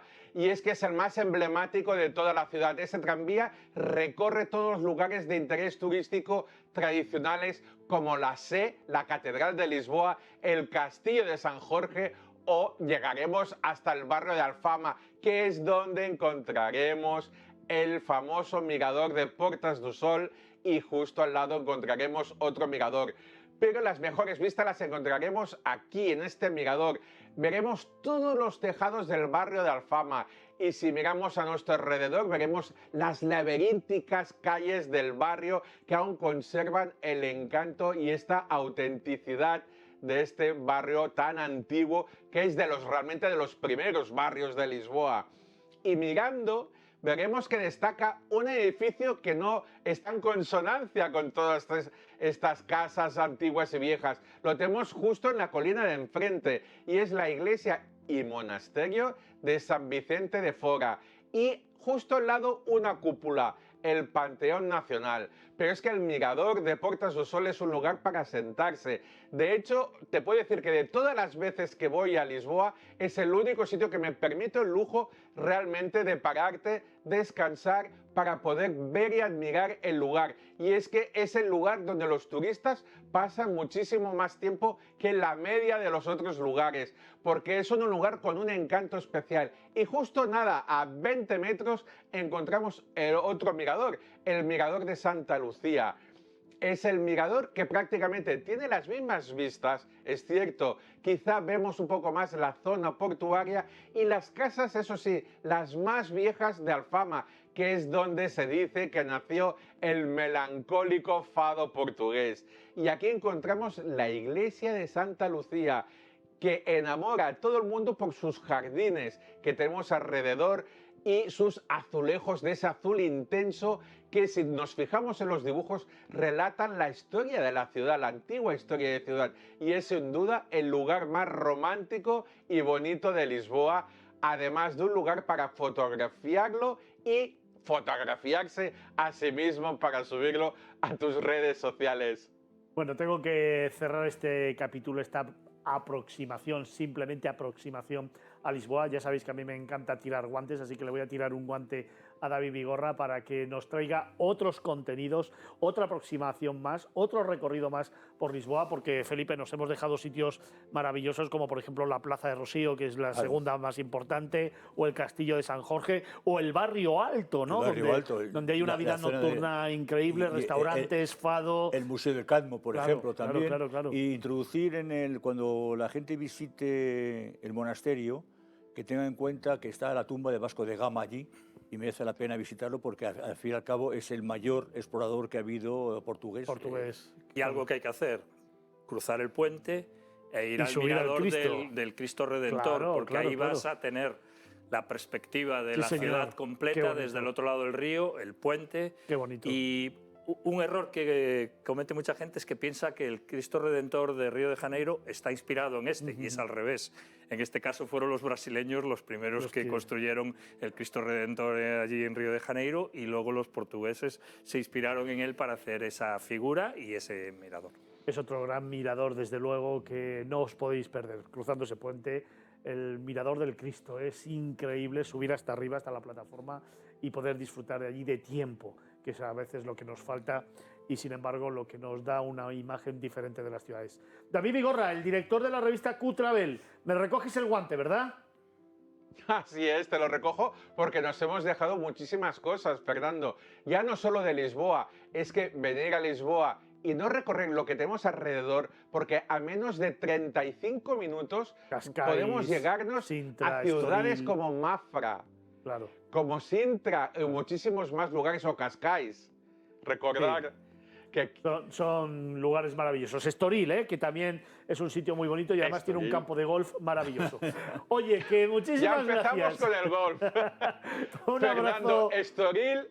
No te equivoques. Estoril es muy famosa por las historias de espías de la Segunda Guerra Mundial y porque inspiró a Ian Fleming con su James Bond, que si quieres te lo puedo contar otro día, todo este tinglado de espionaje que hubo aquí. Pues me lo cuentas, que también tenemos que hablar de casinos, que en Estoril también están los casinos que son muy, muy típicos. Así que recógeme el guante y le dedicamos un capítulo a los alrededores de Lisboa y otro a todo lo que nos ha faltado de la ciudad. ¿Te parece? Perfecto.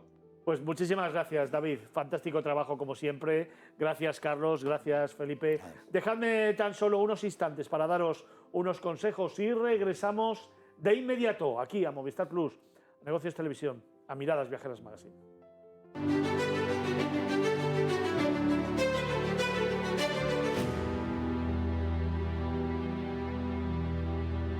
Entre las provincias de Granada y Almería se encuentra uno de esos rincones maravillosos que no te puedes perder y que a veces no visitas porque es una de las grandes desconocidas de Andalucía. Hoy abrimos Ventana a España, hoy seguimos recorriendo nuestro país, marchándonos de viaje a un lugar maravilloso que nos ha preparado el profe Felipe Alonso. Hoy vamos a descubrir la tierra de hierba indomable o también llamada la Sierra Blanca. Hoy, de la mano de otro de nuestros grandes tertulianos, nos vamos a descubrir las Alpujarras.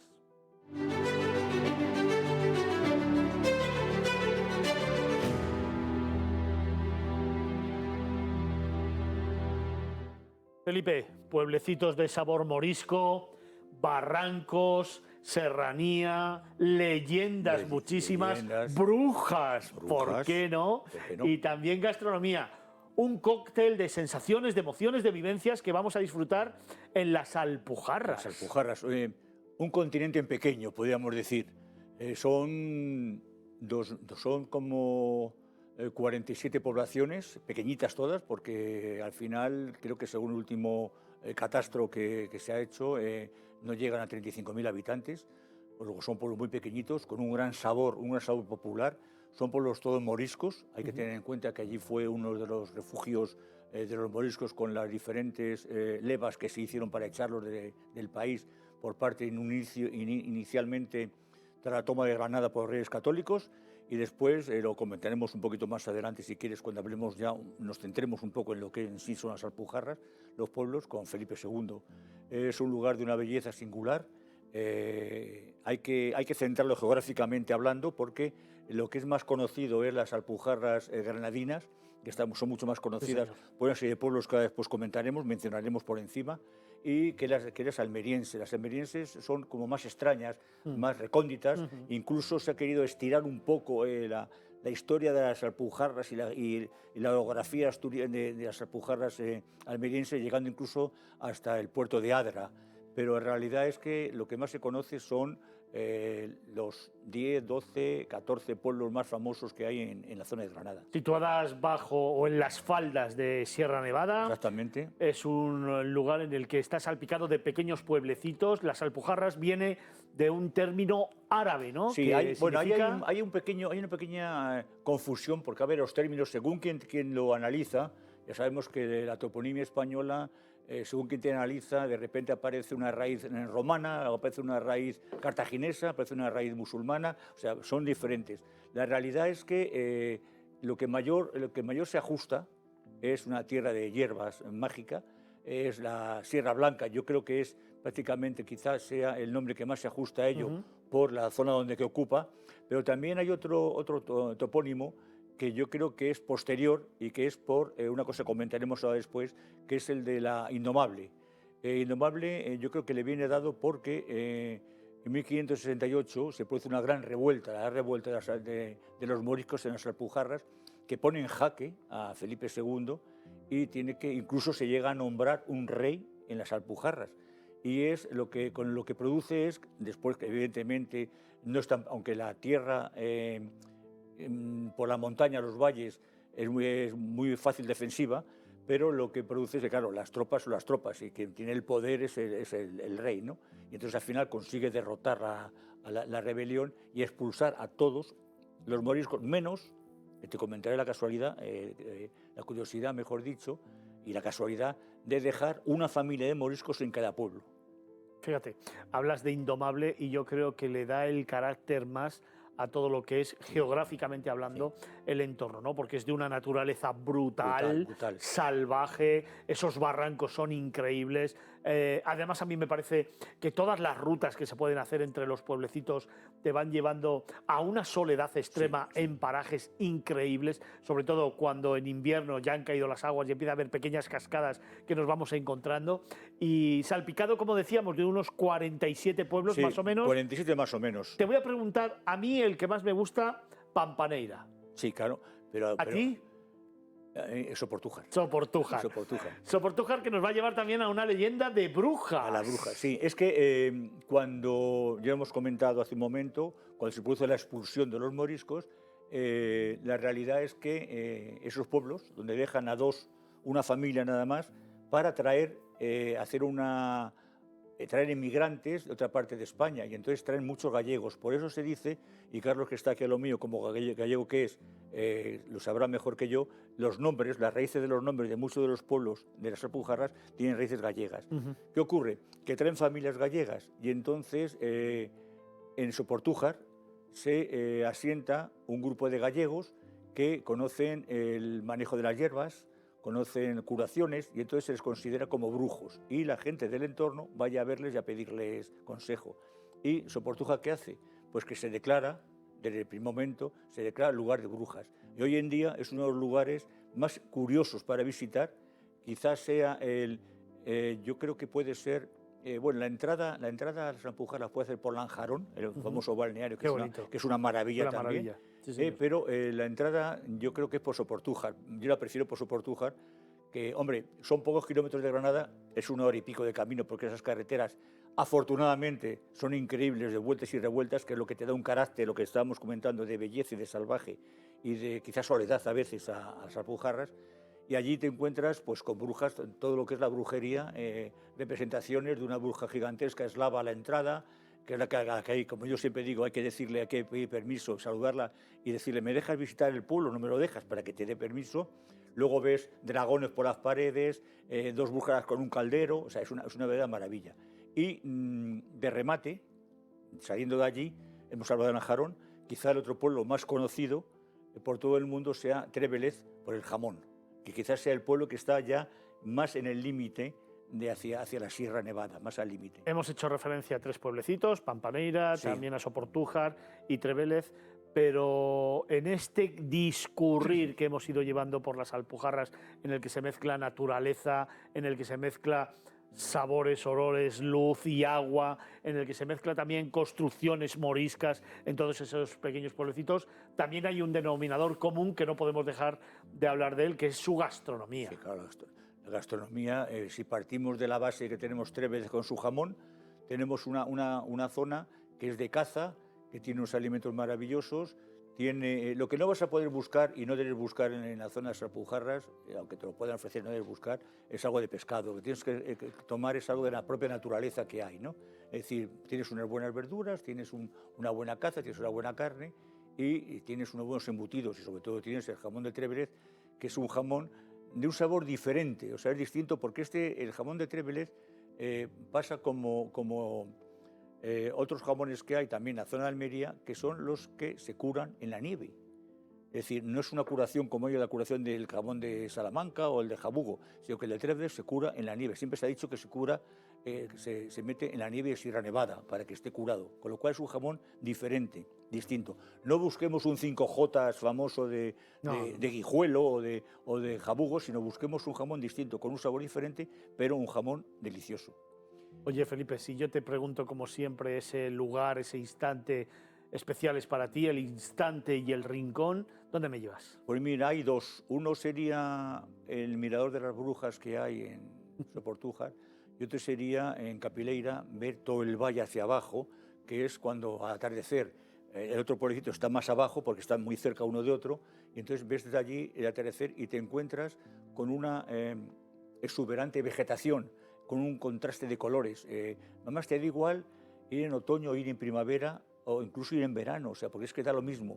Y otra sensación, si me lo permites, no ya esas otras sensaciones, cuando recorres estos pueblecitos blancos, es la cantidad de flores que hay, o sea, las calles empedradas que van subiendo, el contraste, casas blancas, flores por todas partes, los clásicos geranios en los balcones, las balconadas. A mí me parece que es una de las zonas de España más desconocidas, Sí. quizá porque está un poco, no es que está tras mano, pero quizá está tras mano, porque mucha gente ve Granada, capital, como Granada, y luego Claro. dice, vamos a bajar a la playa, Claro. nos vamos a Motril y al Muñécar, Claro. y nos olvidamos de que, y vamos a Sierra Nevada, que sí, que está muy bonito, que ver el Mulhacén es una maravilla, pero ¿y lo que hay detrás? Y poder bajar a estos pueblos pequeñitos, degustarlos, que además te van a contar una historia muy interesante, porque luego, los que somos viajeros, y nosotros y la gente que nos ve, cuando cruzamos el Estrecho y entramos en Marruecos, en Chaouen, o entramos en Túnez, en Hammamet, nos encontramos con gente que nos cuentan, y a mí me han enseñado las llaves de las casas que tenían en estos pueblos de las Alpujarras, cuando sus padres, sus abuelos, sus taranitos, sus se tuvieron que marchar y llegaron allí y se asentaron en estas poblaciones, porque no por un capricho, sino porque desde allí ellos espiritualmente podían ver sus casas que habían abandonado en el sur de España. La verdad es que con esta reflexión me quedo. Muchísimas gracias, Felipe. Nada. Es un sitio de estos maravillosos. A mí me parece Algún día increíble. tendremos que traer alguno de esos pueblecitos, si te parece, ¿no? Yo creo que sí. Traemos alguno de ellos. A mí ya sabes cuál me gustaría traer. Sí, Soportujas. Soportujas. Vamos, sin lugar a dudas. Sin lugar. Pues te tiro el guante, ya sabes. Aquí ya sabes que yo tiro el guante y vosotros Cuando quieras. lo recogéis. Son las Alpujarras. Cerramos ventana a España. Cerramos este capítulo hablando de un nuevo destino nacional, las Alpujarras, que nos ha traído Felipe Alonso, el profe, para seguir nuestro camino y abrir una nueva puerta. Cerramos ventana y abrimos puerta, porque es momento de irnos a conocer un nuevo patrimonio de la humanidad.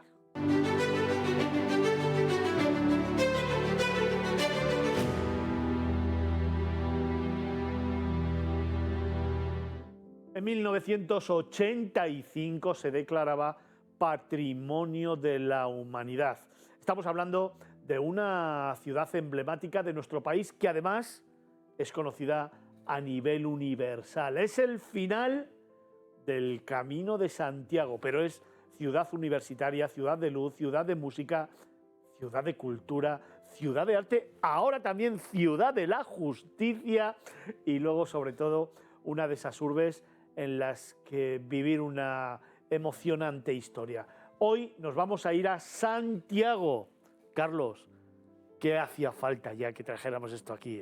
Pues sí, lo que pasa es que yo a todos los lugares que emocionalmente me suponen mucho en mi vida, a veces me resulta difícil, ¿no? Porque quieres hacerlo especialmente bien y en el caso de Santiago, bueno, pues mi vida universitaria transcurrió allí a finales de los 70 y principios de los 80, una época además muy especial para España, como todos los que tenemos cierta edad recordamos, y quitando ya, aparte de la historia monumental de la ciudad, pues había en ese momento una ebullición cultural y musical con pues, la movida gallega, siniestro total, pero bueno, aquí vamos a centrarnos en lo que es Santiago de Compostela con Patrimonio de la Humanidad desde 1985 y podemos decir Patrimonio de la Humanidad en la historia real desde el siglo IX, ¿no? Oye, son muchos los patrimonios de la humanidad que nos vas acercando y descubriendo, que vamos viendo cada semana,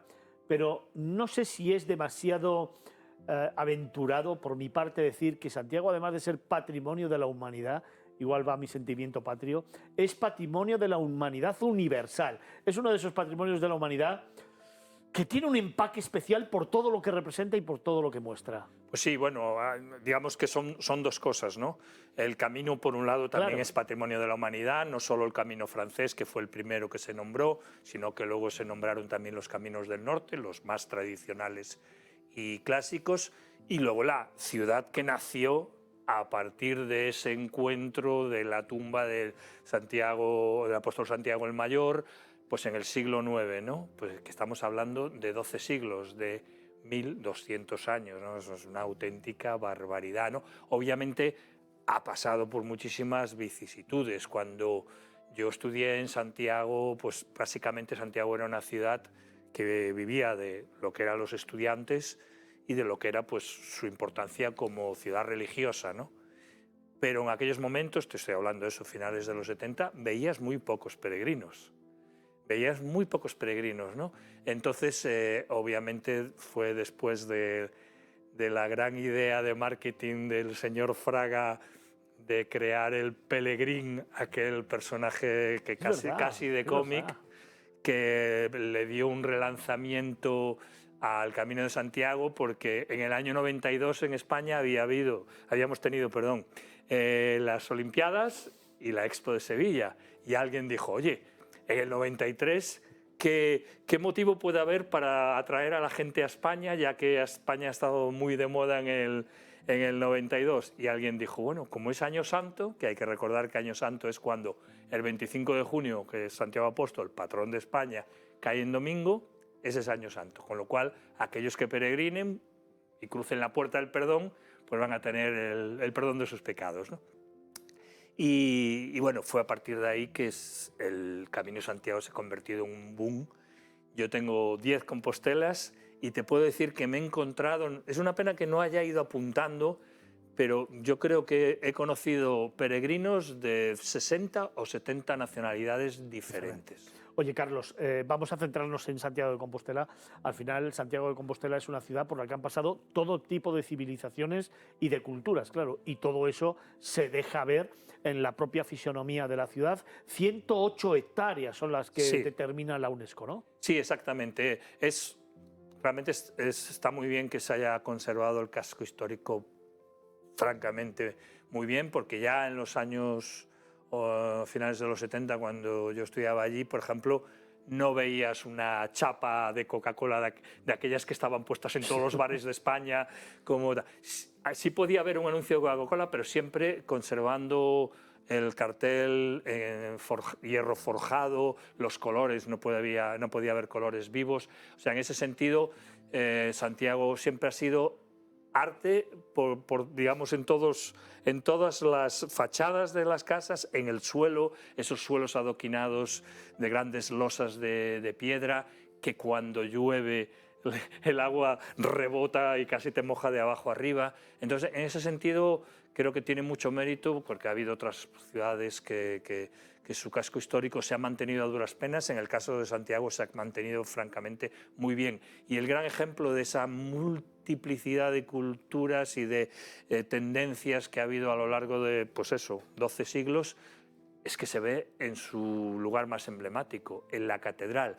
Tú ves la catedral, vas cambiando de fachada y parecen cuatro catedrales diferentes, porque tenemos, por supuesto, la más famosa, que a mí no es la que más me gusta, pero es la más impresionante, la del Obradoiro, la que da a la plaza del Obradoiro, que da al oeste, además, porque hay que recordar que los peregrinos... remozada, además, inaugurada de nuevo, ¿no? Sí, exactamente. Ya limpia, y bueno, que a mí particularmente no sé qué os parece. Tan limpia a mí tampoco me gusta. A mí no me gusta nada. Pero la climatología gallega se encarga enseguida de recuperar el toque... Parece que pierde sabor, ¿no? Pero además, fijaros, a mí también hay una cosa, no me ha gustado absolutamente nada, la visita guiada que hacen precisamente del interior. No sé si habéis tenido oportunidad de hacerla, yo la he hecho, y con la audioguía y con una guía oficial, y realmente ha sido absolutamente decepcionante. Yo tengo la grandeza de lo que representa. Tengo la suerte de tener un buen amigo en Santiago que, aparte de ser un profesional extraordinario de marketing digital,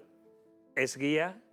Y lo que pasa es que no ejerce, pero cuando vamos los amigos allí o cuando voy yo con amigos, no me atrevo a contar la historia de la catedral, y entonces le llamo y le digo, Fidel, ¿tienes tiempo para unos amigos tomarnos unas cañas y contarle la historia bien contada de la catedral? Y por supuesto casi siempre está disponible, y hay mucha diferencia entre tener un guía realmente que conoce eso, las leyendas, los entresijos, las anécdotas, las miles de cosas que han pasado por esa catedral, porque... Ciudad de leyendas, ciudad espiritual, ciudad de magia, ¿no? Porque también recordar cuando hemos estado por allí, que hemos tenido la oportunidad de estar en el equipo de Miradas Viajeras, y hemos estado hablando precisamente de esas historias por la noche que se van sucediendo en torno a las plazas de la propia catedral. ¿Recordáis cuando decíamos que se aparecía, ¿no?, en una sombra precisamente uno de los curas? No, un peregrino. O un peregrino. Aparece la imagen del peregrino. Es verdad. Que llevaba una historia rocambolesca, ¿no? Sí. No, es que, bueno, por ejemplo, la fachada de Platerías, obviamente ya el propio nombre te dice que tiene algo que ver con plata, pero es que justo allí en el lateral siguen trabajando los orfebres que trabajaban la plata, porque bueno, pues los peregrinos se llevaban de recuerdo pues o un mini botafumeiro de plata o una joya, pero luego es que está la fachada de azabachería. El azabache también es otro de los elementos de orfebrería que se utiliza muchísimo en toda la imaginería de Santiago y de la catedral. Entonces es eso, que esa catedral la miras, vas girando ya sea en el sentido contrario a las agujas del reloj o en las agujas del reloj y te parecería que son 4 catedrales distintas, porque cada una de las fachadas es de un estilo diferente, Joder, estilo románico. La imagen que presenta la catedral desde fuera, tan imponente, que se alza majestuosa y que yo creo que ya es un emblema, ¿eh? Es un emblema mundial y universal para los peregrinos, para el camino, pero para cualquier viajero además. Bueno, y luego, por ejemplo, algo que no se ve desde fuera, por suerte, y digo por suerte en el sentido de que eso ha contribuido a su preservación y a su mantenimiento, porque sí está claro que en Galicia, con la lluvia, la humedad, los vientos, la piedra a veces sufre mucho, ¿no? El Pórtico de la Gloria es una segunda fachada de la fachada del Obradoiro. Antes se podía entrar por el Obradoiro y ya te quedabas extasiado. Ahora hay que hacer otro recorrido a raíz de la que es el restauración. Que te muestran los guías del que os hablaba yo antes. Y yo seguí muy de cerca todo lo que fue el proceso de restauración, porque bueno, pues fue financiado por la Fundación Barrié, que a su vez tiene relación con el Banco Pastor, y yo trabajé muchos años en el Banco Pastor, con lo cual conozco los detalles de la profesionalidad, la maestría y la calma, en el buen sentido de la palabra, con lo que se hizo la restauración, porque eran muchos siglos de historia. Muy poca gente sabía, por ejemplo, que la piedra era policromada, porque se había perdido toda la pintura después de tantos siglos.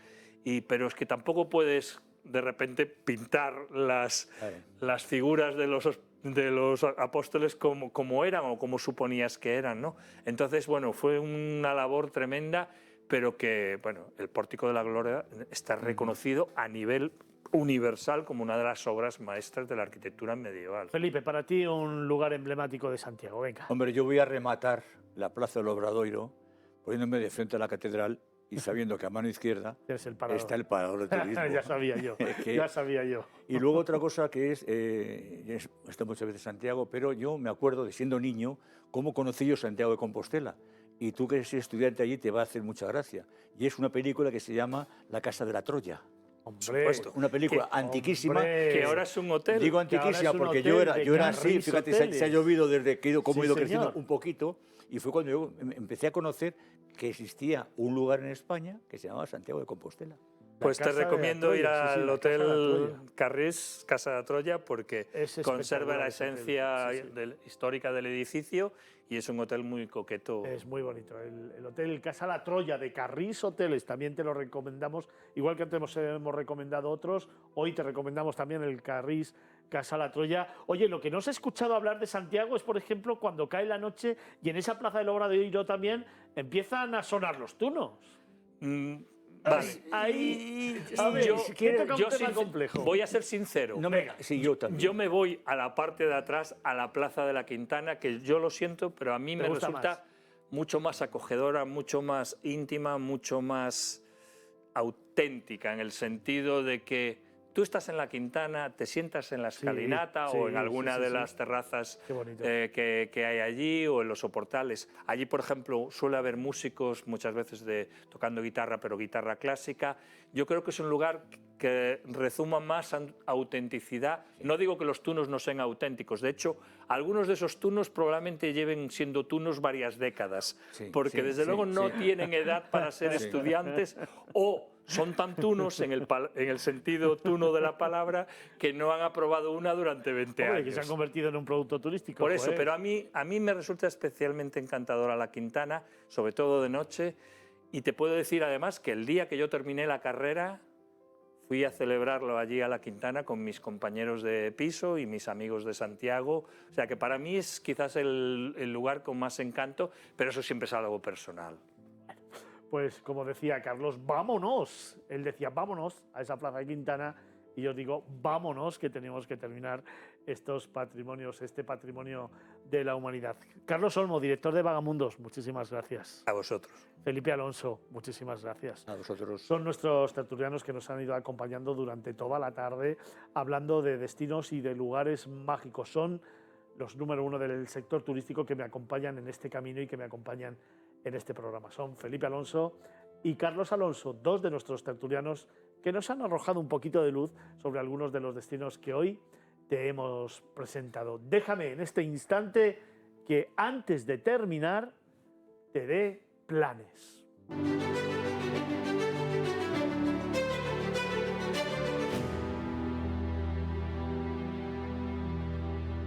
Se va acercando la fecha, es una fecha marcada en el calendario, es una fecha muy importante, tanto para mí como espero que para todos los que nos estáis viendo. Te lo llevo contando en las últimas semanas. El próximo día 15 de junio a las 7:30 de la tarde en el Madrid Marriott Auditorium de aquí, de la capital, se va a celebrar la primera gala Niños contra el Cáncer. Será la primera gala de Madrid, puesto que ya tiene un recorrido de 9 años en Pamplona.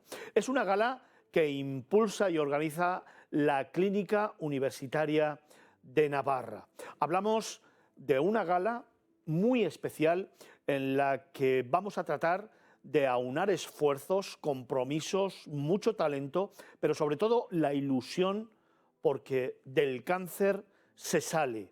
Tenemos que seguir viviendo con esa ilusión de que podemos vencer a la enfermedad, y os lo digo por experiencia. Tenemos que seguir trabajando todos juntos por salvar vidas, y fundamentalmente, si son las de los más pequeños de la casa, más importante todavía. El próximo 15 de junio en el Madrid Marriott Auditorium, desde las 7:30 de la tarde, se va a producir un evento extraordinario en el que esta casa, en el que Movistar Plus y Miradas Viajeras Magazine van a estar presentes. Un evento en el que vamos a contar con actuaciones de grandes artistas a nivel internacional, en el que habrá magia, como no podía ser de otra forma, porque la magia de vivir, la magia de curarse, la magia de vencer al cáncer siempre va a estar ahí presente. Tendremos también, evidentemente, gastronomía, una cena de gala extraordinaria servida por los grandes chefs del Hotel Madrid Marriott Auditorium, donde hemos aunado esfuerzo para que sea un momento espectacular, donde vamos a maridar grandes vinos y grandes producciones culinarias. Habrá, por supuesto, música, puesto que Melendi dará un concierto para todos los asistentes a esa cena. Ya en estos momentos hay confirmadas más de 800 personas que estaremos el 15 de junio a partir de las 7:30 de la tarde en el Madrid Marriott Auditorium. Todavía puedes reservar una mesa de 8 o de 12. Vale 1.500 euros simplemente para que invites a todos aquellos que deseen compartir esa noche con todos nosotros. También tendréis ese número de cuenta de Fila Cero para poder hacer vuestras aportaciones, pero sobre todo lo que más me importa es plantearos que Niños contra el Cáncer es esa acción que a todos nos llena de orgullo y que a todos nos ayuda a vislumbrar un futuro. Nunca sabes dónde y cuándo se puede producir esta enfermedad. Nunca sabes, porque todos pensamos que somos inmortales, pero de pronto un día te dicen tienes cáncer y se te derrumba el mundo. Y a partir de ahí empieza a funcionar un gran sistema sanitario con un gran sistema de profesionales que todos los días investigan horas y horas y horas y horas por dar respuesta a alguien que piensa que su futuro es la muerte. Para eso es necesario el dinero, para la investigación, y por lo tanto te invito a que participes de una u otra forma, reservando tu sitio, 150 euros, reservando una mesa, 1.500 euros, o haciendo aportaciones al número de cuenta de Fila Cero que te vamos a poner en pantallas. Primera gala Niños contra el Cáncer en el Madrid Marriott Auditorium, el 15 de junio a las 7:30 de la tarde, porque al cáncer se le puede vencer, al cáncer de hecho se le vence, pero para eso necesitamos tu ayuda. Es mi plan, es el planazo que hoy quería contarte, al margen de otros muchos que quiero narrarte a partir de ahora. Por ejemplo, el que nos cuenta David Vigorra, el director de la revista Q Travel, que nos lleva a Futuroscope. Nuestro plan de hoy nos lleva a viajar hasta Futuroscope, un parque temático ubicado cerca de la ciudad de Poitiers, en Francia, y que ofrece a sus visitantes una experiencia única e innovadora.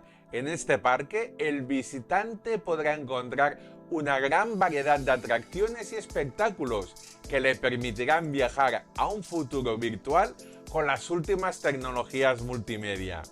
De una manera divertida y emocionante, y todo ello pensado para que lo disfruten por igual mayores, jóvenes y niños. Algunas de las atracciones principales de Futuroscope incluyen cine en 4 dimensiones, como Arthur la aventura, donde los visitantes podrán experimentar efectos especiales impresionantes, o la Viena dinámica, una trepidante carrera de obstáculos que nos llevará a recorrer la región de la Vienne, donde se encuentra ubicado el parque temático. Otra de las atracciones muy aclamada es el viaje extraordinario, inspirada en la Vuelta al Mundo en 80 días de Julio Verne. En ella nos proponen dar una vuelta al mundo pasando por el desierto de Egipto, el Himalaya o el Taj Mahal, instalados en una plataforma en movimiento que logra transmitir la sensación de estar realmente volando. Y todo gracias a una pantalla gigante de 600 metros cuadrados, donde se proyectan las imágenes en 6K, mientras permanecemos suspendidos en el aire. Una atracción única en Europa.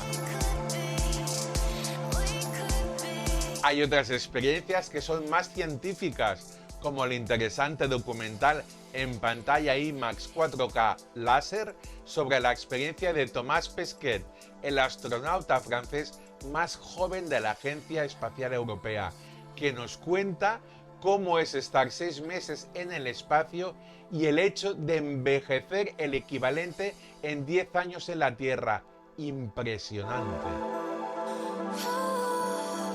Este año Futuroscope presenta una nueva atracción, la superheroína Etincelle. No hay que olvidar que este género de cómics de superhéroes se inició en Francia a principios del siglo pasado, y hoy Futuroscope quiere revivir esta parte de la memoria colectiva francesa en una trepidante aventura llena de giros y de humor en cine 4K y 3D, en la que los espectadores disfrutarán de una experiencia enriquecida con efectos sensoriales y luces láser con efecto de volumen de última generación. La segunda atracción más nueva, que ya ha recibido el equivalente a los Oscar como mejor atracción del mundo en 2022, es Cazadores de Tornados. Y no es para menos, te verás envuelto en un tornado de categoría 1 que es impresionante, atrapado en un torbellino de casi locura desenfrenada. Vivirás toda la acción en el corazón de una pantalla circular LED con efectos especiales únicos, que además se combinan con escenas en vivo. Todo esto encima de una gran plataforma móvil, logrando el efecto real de estar metido en un tornado. Una experiencia única en el mundo. No puedo dejar de nombrar 2 clásicos del parque que encantan a todo el mundo. La máquina del tiempo de los Rabbids, una atracción que curiosamente induce al engaño a los mayores, pensando que es solo para niños.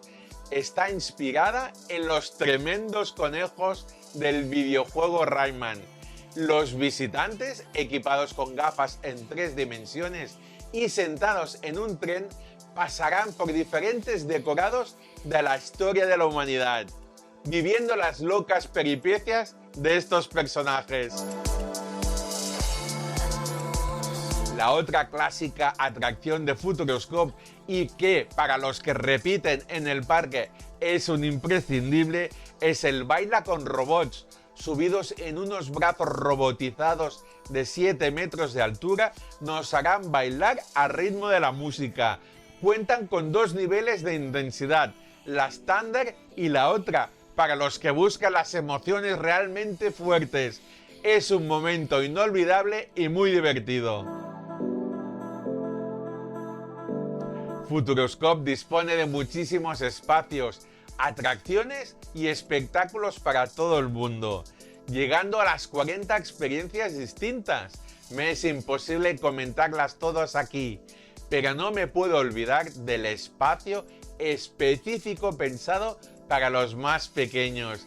Este es Futurópolis, la ciudad de los niños. Cuenta con 3 hectáreas de espacio y 21 juegos y atracciones distintas para compartir en familia. Aquí los niños disfrutarán jugando a ser adultos, con oficios reales o imaginarios, convirtiéndose en bomberos, inventores, marineros o pilotos de avión. El día termina con un espectáculo de agua y luz que Futuroscope propone todos los días al anochecer. La llave de los sueños, el nuevo espectáculo nocturno al aire libre con proyecciones sobre el agua, efectos acuáticos en 3 dimensiones y acompañado de llamaradas de fuego y pirotecnia. Si os planteáis dormir en el parque o cerca de él, os recomiendo sin duda la estrella de este año pasado, el Hotel Estación Cosmos, junto a su restaurante Space Loop, un hotel familiar de 4 estrellas concebido como una estación galáctica, con los decorados inspirados en el universo de la ciencia ficción y de la alta tecnología. Y os puedo decir de primera mano que la sensación de inmersión es total. Sus habitaciones están decoradas como las cabinas de una nave espacial, con todo tipo de detalle para ofrecer una experiencia inmersiva muy bien conseguida. El desayuno se sirve en el restaurante Space Loop, sin duda la estrella del complejo. Este restaurante además es accesible desde el exterior del parque para los servicios de almuerzo y cena, algo muy interesante. El restaurante está totalmente automatizado, unos raíles repartidos por toda la sala con varios loopings distribuyen los platos hasta la mesa del comensal en una experiencia gastronómica única. Cada mesa está equipada con pantallas táctiles para hacer los pedidos y a partir de ese momento empieza el espectáculo. Como habéis visto, hay muchas razones por las que vale la pena visitar Futuroscope. La principal es que aquí vais a vivir una experiencia única que no se puede encontrar en ningún otro parque temático. Solo me queda deciros que lo mejor de Futuroscope lo vais a descubrir vosotros cuando lo visitéis. Pero aún nos queda todavía muchas cosas que contarte, planes para este fin de semana, o como siempre te digo, para los próximos. Nos vamos a ir a Toledo a celebrar el Corpus Christi. También vamos a estar en el centenario de Sorolla, aquí en Madrid. Vamos a ir a la 3ª edición del White Balance, la exposición fotográfica que está en Alcobendas. Y cerraremos con Guerreros de Xi'an en Alicante. Son los planes de Miradas Viajeras Magazine. Hoy, en Miradas Viajeras, te traemos los mejores planes para disfrutar de tu tiempo de ocio. Toledo se viste de gala para celebrar su semana grande, el Corpus Christi, que tendrá lugar hasta el 11 de junio. Los toledanos disfrutarán de más de 10 días de fiesta donde no faltará la música y las actividades lúdicas, deportivas y culturales para todas las edades. Toledo huele a incienso y viste las calles del recorrido profesional con antiguos toldos procedentes de los gremios de tejedores y sederos.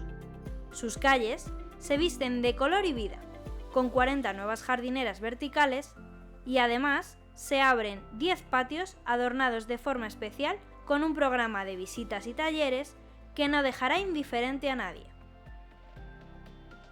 Gigantes y cabezudos volverán a desfilar por las calles acompañados de la tarasca y, como no, su procesión solemne, símbolo de esta festividad, deleitará de nuevo a locales y visitantes ataviados con sus coloridas y vistosas capas, hábitos o uniformes de gala, sobre una lluvia de pétalos constante desde los repletos balcones. Una celebración para todos los sentidos.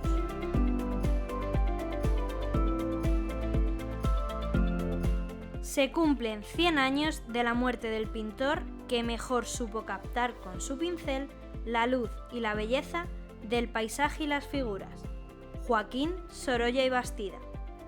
Una vida dedicada a la pintura que el Museo Sorolla y su fundación han querido presentar en una exposición en la Sala 1 de su museo. La muestra, que podrá verse hasta el 25 de junio, se organiza en 4 secciones: Una fina y templada mañana, La luz que se apaga, Sorolla muerto, Viva Sorolla y El pintor inmortal. Cada sección muestra una minuciosa selección para que disfrutemos de lo mejor del pintor. Una travesía por la vida y obra de lo que el autor manifestaba como el verdadero arte. Joaquín Sorolla y Bastida es el autor de éxito nacional e internacional. Os invitamos a conocer la magia de la luz representada en un lienzo.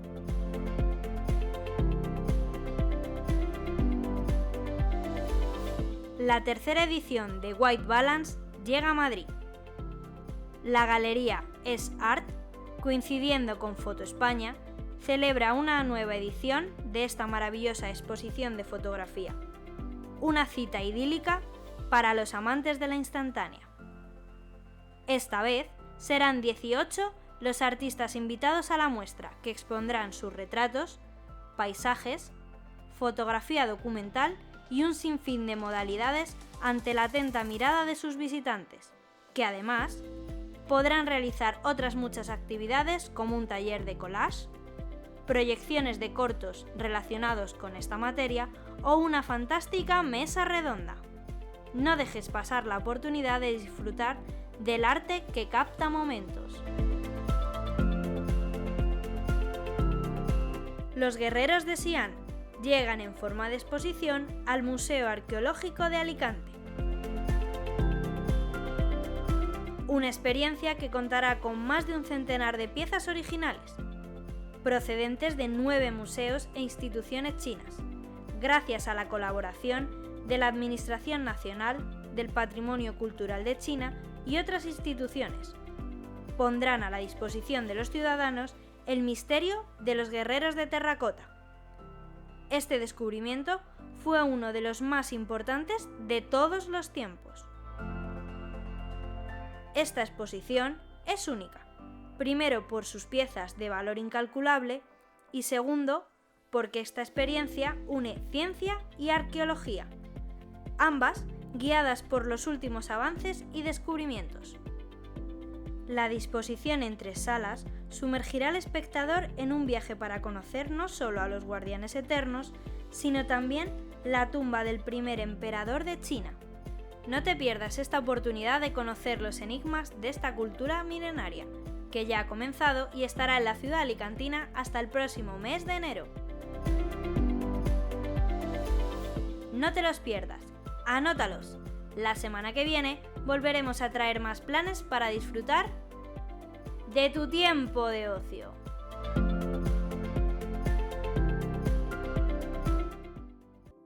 Pues hemos llegado al final de un nuevo programa, hemos llegado al final de este viernes maravilloso en el que hemos tenido muchos contenidos, muchos destinos, en el que hemos hablado de turismo y te hemos dado las grandes pautas para viajar a través de kayak. También hemos tenido nuestros destinos nacionales e internacionales, hemos imaginado, hemos hablado de patrimonios de la humanidad y por supuesto te hemos dado planes. Llega el momento de despedirse y te doy las gracias a ti, que eres el alma de este programa, pero sobre todo también las gracias a todo ese equipazo que me acompaña cada fin de semana y que hace posible el éxito de este programa. Ellos son los verdaderos protagonistas de Miradas Viajeras, ellos son los que hacen realidad cada camino, cada itinerario y cada capítulo. Gracias a productores, a realizadores, a iluminadores, por supuesto gracias a maquillaje, gracias a todo el equipo de Rubedi Press, gracias a los tertulianos, gracias a postproducción y también, por supuesto, a sonido. Son ellos los verdaderos protagonistas de que Miradas Viajeras hoy